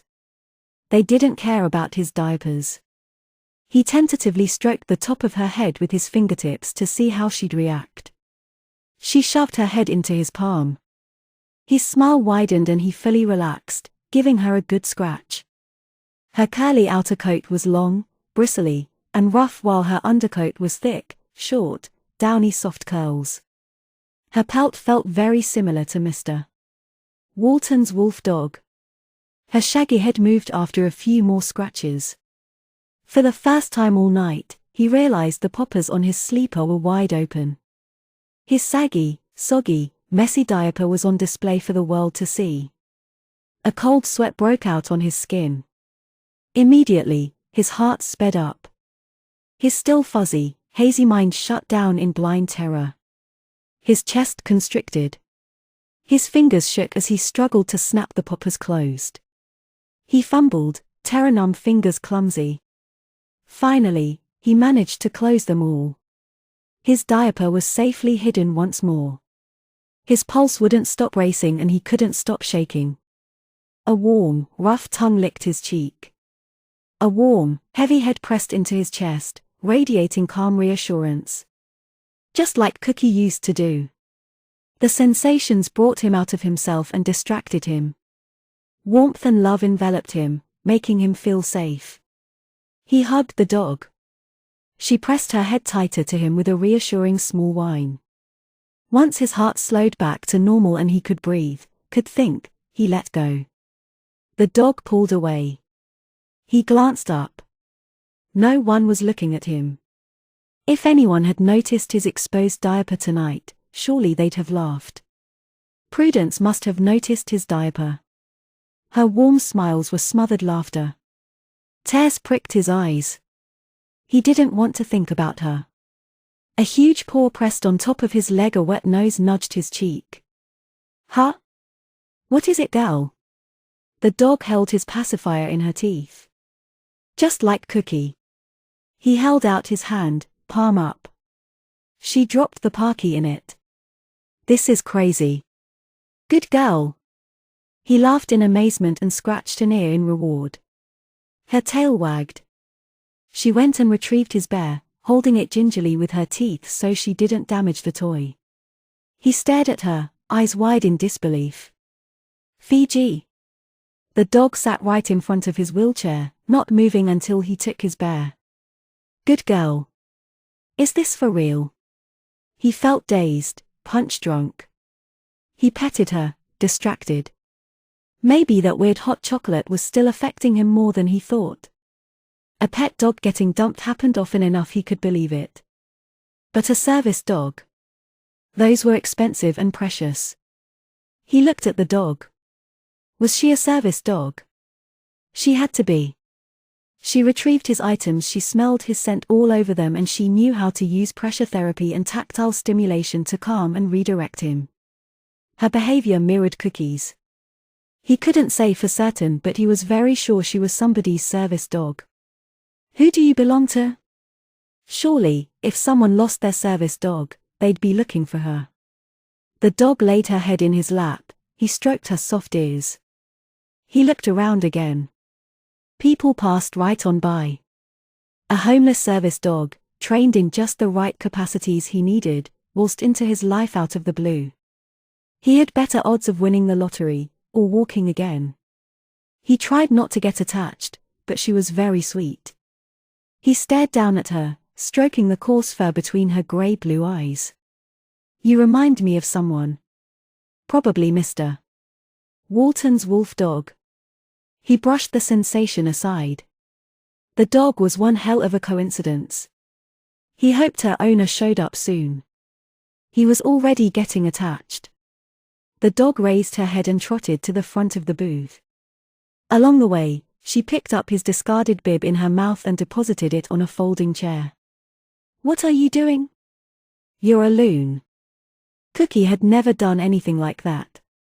The bib sat next to Rose's purse. Maybe the dog smelled his scent on the purse. Two little girls snatched up handfuls of candy. Very few people added to the donation jar. The dog put her huge head on the table by the jar and yipped loudly. The girls jumped, squealed, and ran back to their equally startled parents. Luke's heart jumped in his throat. Bad girl. Get back here. Thinking only of the dog, he rolled forward. Come here, you lunatic. Ignoring him, gaze focused on the parents, the dog yipped again. She pawed the air like she wanted to shake paws. Her tail wagged, thumping two chairs. Her massive paw kept tapping the jar. The girl's mother stared. I think she wants us to donate. She looked from the friendly, insistent dog to Luke's wheelchair. Her face crumpled in sympathy. Oh, Harold. She elbowed her husband. Put a few bucks in. She turned back to the dog while her husband fumbled with his wallet. What a pretty pooch. His name's Luna. Why yeah. Her name's Luna. Luke mumbled. Luna the lunatic, it fit, given how the dog just randomly appeared and fit into his life like a missing puzzle piece. The dog yipped at the name, tail wagging. His lips twitched, he almost smiled. Looked like she approved. He didn't know the family, they weren't locals. All their attention stayed on Luna, who lapped it up. He felt safe, with Luna as his shield. He had room to breathe. He discreetly sat his pacifier and Fiji on top of his bib. He helplessly wet his diaper and hoped it wouldn't leak. His diaper bag was at home. He and Rosie had been distracted, fighting over him going. In the time-crunched chaos, his diaper bag was forgotten. The little girls wanted to pet the pooch. Their dad dropped in a 5 and Luna let sticky fingers run through her curly fur. A line for candy formed behind the family. Other kids saw how friendly the big dog was and they wanted to pet her, too. Their parents dropped bills in the jar. Luna's tail never stopped wagging. A few locals stopped by and said hi, but most of the crowd were strangers. No one claimed Luna. No one knew her.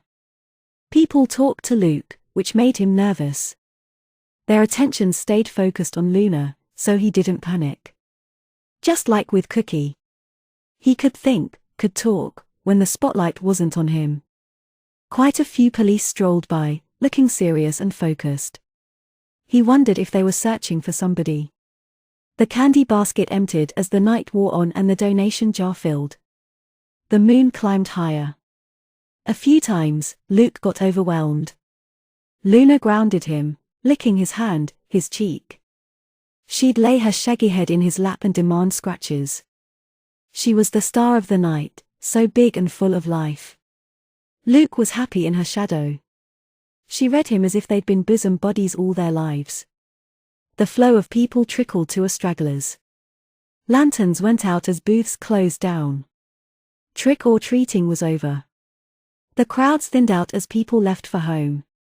Halloween was finished for another year. Lucas put a lid on the jar and did what he could to clean up. Luna stretched, yawned, then plopped her head in his lap. Right on top of his diaper bulge. The muck inside squelched further up, all the way over his privates towards the top of his diaper. Yuck. Luna. That's my diaper. He scrunched his face up. He was used to heavily soiled diapers, and he didn't mind spending some time in one, but he didn't particularly enjoy it. Right now, all he wanted was to go home, get a hot shower and a clean diaper. Lucas. There's my baby. Rosie slurred as she stumbled into the booth, tripping over her own feet. She almost fell as she bent down and grabbed him in a big bear hug. She kissed his soft cheek. Were you a good baby while I was gone? She giggled. The sour acetone smell of alcohol lingered on her breath. Drunk. Again. Suddenly, the nail polish remover scent of the hot chocolate clicked in his head. Alcohol. He never drank before tonight. His aunt and uncle weren't big drinkers, so he wasn't exposed to alcohol a lot. When Prudence gave him the cup, he'd been emotionally distraught and out of sorts. He hadn't placed the smell right away. Big, stupid baby. Prudence gave him alcohol. Rosie had been drinking alcohol. The suspicion that Rosie was behind this hurt his heart. He didn't want to think his cousin was capable of something this cruel. Prudence was. She was a cruel, heartless monster. Luna whined, cold nose nudging his hand. He smiled. At least I met you tonight. I never want to see Prudence again. I hope she's long gone. Bitter pain and betrayal tinged his voice. Luna whimpered like she'd been kicked. Her tail and ears drooped. He thought maybe his tone upset her. I'm not mad at you. You're a good girl. I'm mad at a very bad girl. He rubbed Luna's curly fur and glanced at Rosie. Two very bad girls. Hey! Where did you come from? You're a big boy. Rosie just noticed the dog in her drunken stupor. She squealed in excitement and ran her hands all over, burying her fingers in the curly fur and giggling. She's a girl. Her name's Luna. That was all Lucas would explain. Annoyance flashed hot in his gut. Rosie was 18, like him. Too young to drink. She drank anyway. Her and her friends had been arrested on the 4th of July for underage drinking. They'd gone before a judge, and just finished up the last of their community service sentence in September. He was going to have to bother Mrs. King for a ride home. Explain Rosie being drunk again. He couldn't drive, otherwise he'd just drive her car home. What about Luna? Worries nibbled at him. He stroked her soft ears. He planned on taking her home.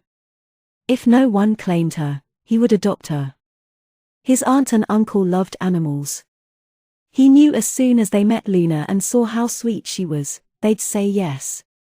One of their dogs was a stray his uncle had brought home. The other dog was a rescue from the shelter. Well, sorry. Rosie slurred, voice rising in a drunken shout. Luna's huge head nudged her side. Rosie stumbled. Unable to get her balance, she fell on the ground. Luke bit his lip then burst into giggles as he gave Luna some extra scratches.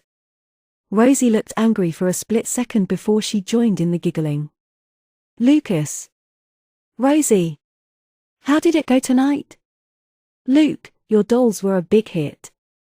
We've never sold so many tickets before, Mrs. King called out as she approached. She was a middle-aged woman with grey streaks in her ponytail. Her voice trailed off as her eyes landed on the dog. Where did the dog come from? Luna immediately stood in front of his wheelchair, body blocking so the newcomer couldn't get close, crowd him and unwittingly trigger his anxiety. Luke stared in amazement, astonished again at how well trained the dog was. I don't know. She just showed up and stayed here the rest of the night. She had no collar, but she's very well socialized. The kids were all over her. No one's come to get her. I don't know who she belongs to. I'm thinking maybe she was dumped. He ran his fingers through the coarse curls along Luna's back. He kept his eyes on her brown fur and fluffy tail. Really? Smart dog, going right to the animal shelter booth. I've always said animals have a sixth sense about people.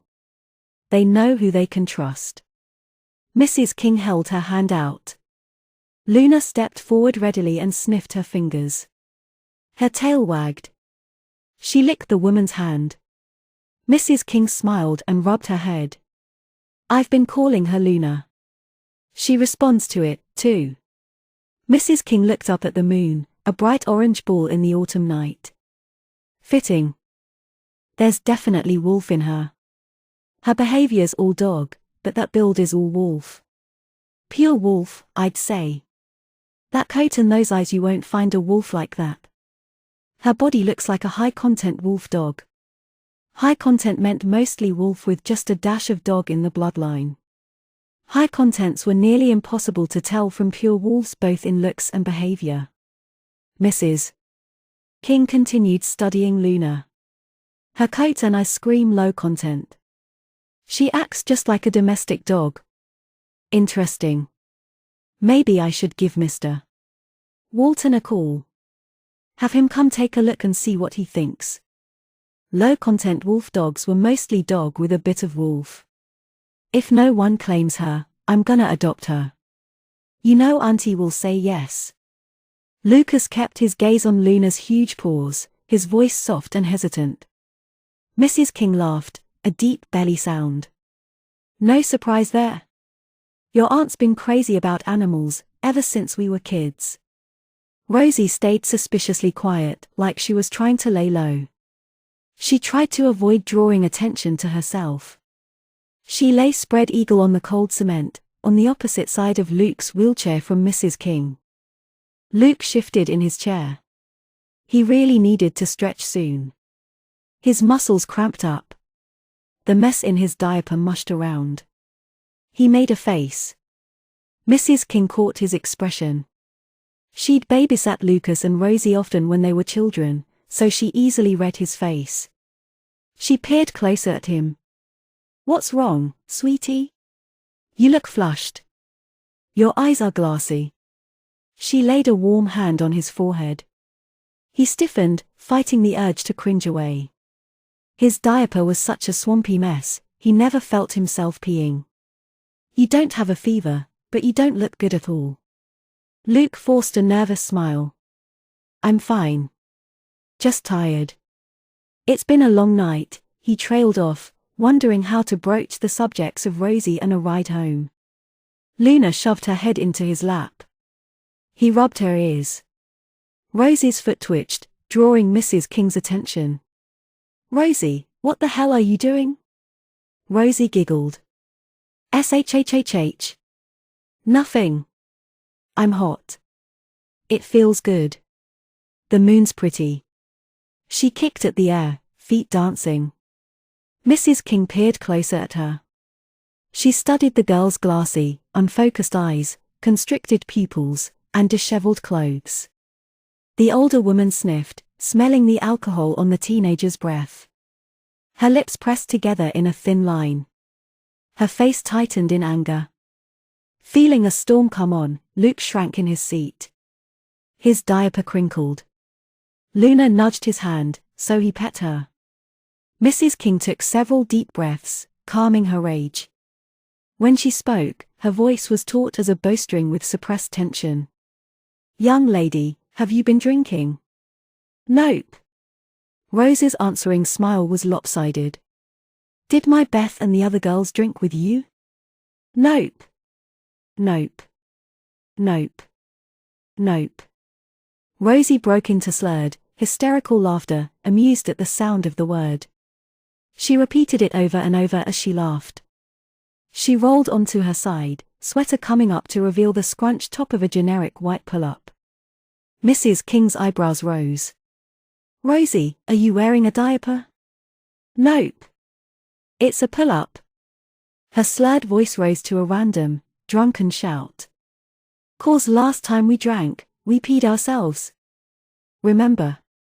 Stupid cops wouldn't let us change our pants. Well, I remembered. Then I remembered Lucas. He pees his diapers all the time and no one knows. He poops them. So, if we wear pull-ups like Lucas, no one will know if we pee. See? Rosie shot the older woman a lopsided grin, drunkenly proud of her logic. Rosie! Lucas yelled, cheeks flushed in embarrassment. Mrs. King shook her head in disgust. She turned her back to them, pulled her cell phone out of her pocket, and called her husband. She explained the situation, told him to look for their daughter Beth and the other drunk girls while she handled Rosie and Lucas. Hanging up, she spied the styrofoam cups from earlier. She picked one up, sniffed it, and frowned at the smell of bourbon. That was hot chocolate. Lucas spoke up softly. He buried his fingers in Luna's thick fur. She licked his cheek. He wished he had his pacifier, but it was dirty from the ground. He didn't want his cousin in trouble, but she couldn't keep up this bad behavior. Did you have some of this, Lucas? Mrs. King held a cup out to him. He lowered his head. Yes, It tasted funny and made me feel weird. So that's what's wrong with you. He cringed at her words. Sweetie, you're not in trouble. I know you're a good boy who doesn't drink. She rounded on Rosie. The 18-year-old girl sat up and leaned against one of the big wheels on his wheelchair. Her legs were splayed, sweater pushed up and pull-up on display. She looked like an oversized toddler. Mrs. King sighed, anger sinking like a lead balloon into a sea of disappointment. Oh, Rosie. How could you? And with your grandmother in the hospital, too, I guess July wasn't enough of a lesson. This time, you got Lucas drunk, too. Rosie's glazed eyes widened. Did not. She shouted into the night. Don't lie to me. Lucas doesn't drink. Every time your mother and I turn around, you and Beth are soused every chance you get. But I'm not lying. We didn't do it. Oh? I suppose the dog here did it. Luna's ears lowered and her head dropped into Luke's lap like she'd been scolded for being a bad girl. Bad dog. He rubbed her muzzle but kept quiet. He had his doubts about Rosie. Mrs. King sighed deeply. Enough. I'm not going to talk to you when you don't remember anything. I'm taking you two home, getting Lucas settled into bed, then calling your mom. She paused to pin the drunk girl with the stink eye. Rosie. I'm disappointed in you. This is the lowest you've ever sunk. Considering getting arrested in July, that's really saying something. Rosie withered at the stern parental tone. She cringed into the side of the wheel, her fingers loosely grasping the thin metal spokes. "Yes, Mom," she mumbled, wiping at her tears, but she kept missing her face. Luke almost felt sorry for her. She was such a pitiful sight. But she brought this on herself. She never learned her lesson. He glanced up at Mrs. King. "Can Luna still come home with me?" "Of course, sweetie." Prudence sat back on her haunches and scratched an ear. Watching Rosie take the blame for something Prudence herself had done amused her to no end. Oh, she was going to have so much fun with this stupid girl. Prue looked forward to living with her. Overall, she was very pleased with herself. She had played the sweet pooch and Lucas had welcomed her with open arms. He let his walls down, let her walk right into his heart. She hadn't been able to do that in human form. Hell, she hadn't even been able to get close to him. She'd done the opposite, hurt him. Now, she made it better. She righted her wrong. She yawned, tongue lolling out of her mouth. She paid a horrible price for her folly, putting up with all those rotten, screaming snot goblins grabbing her fur during trick-or-treating. All night, all she'd wanted to do was bite the obnoxious brats. She had pretended to enjoy it, further adding to her agony. Now, she was exhausted. She didn't regret it, she did it to make Luke happy, to assuage the guilt plaguing her. While the drunk idiot cried and the nagging lady closed up the booth and got everything ready to go, Prue plopped her head on Luke's lap. He scratched her ears. She was looking forward to a warm, soft bed, even if she had to share it with Diaper Boy. She refused to sleep on the floor. A few licks and cuddles, and she knew he'd share his bed with her. His fingers scratched just the right spot behind her ear and she melted. Good girl, Luna. Luna, short for lunatic. She liked it. Maybe being a service dog wouldn't be so bad this time around. Lucas obviously needed her. She had no choice, she had to stick around. The boy couldn't even get himself a diaper change. She wasn't going to tolerate him stewing in a dirty diaper like tonight. She was surprised he hadn't leaked. She'd seen the faces he'd been making all night. He wanted out of his yucky diaper. Her sensitive canine nose had smelled the dirty diaper before she even approached him. When they got to her new home, she was going to find Luke's diapers, pull a clean one out and make the lady change him. If he wouldn't ask for a clean diaper, she'd have to get one for him. Yes, it looked like she was stuck with him for quite some time. He clearly couldn't take care of himself. He was just a big, helpless, adorable baby in need of a four-legged, furry nanny. For the first time in a long, long time, Prudence looked forward to the future. She had a feeling it would be a very long time before another bad moon rose in her life. Luna's ears lowered and her head dropped into Luke's lap like she'd been scolded for being a bad girl. Bad dog. He rubbed her muzzle but kept quiet. He had his doubts about Rosie. Mrs. King sighed deeply. Enough.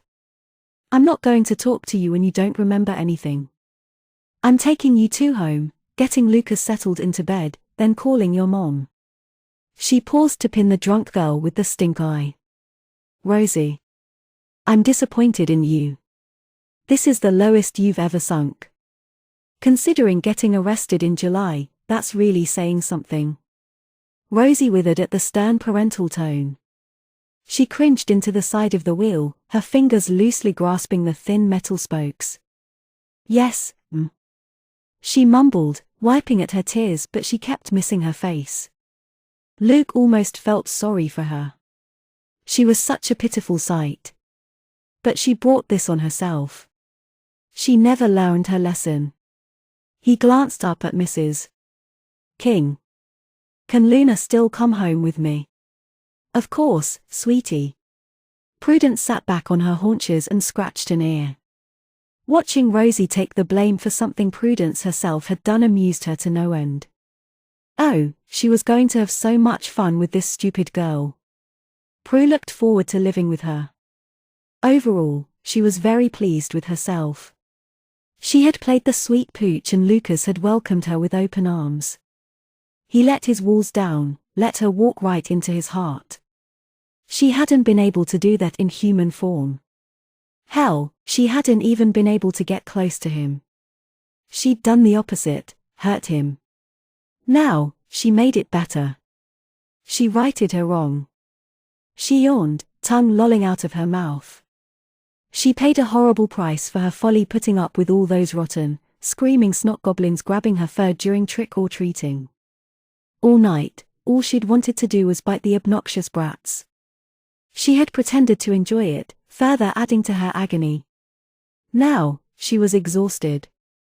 She didn't regret it, she did it to make Luke happy, to assuage the guilt plaguing her. While the drunk idiot cried and the nagging lady closed up the booth and got everything ready to go, Prue plopped her head on Luke's lap. He scratched her ears. She was looking forward to a warm, soft bed, even if she had to share it with Diaper Boy.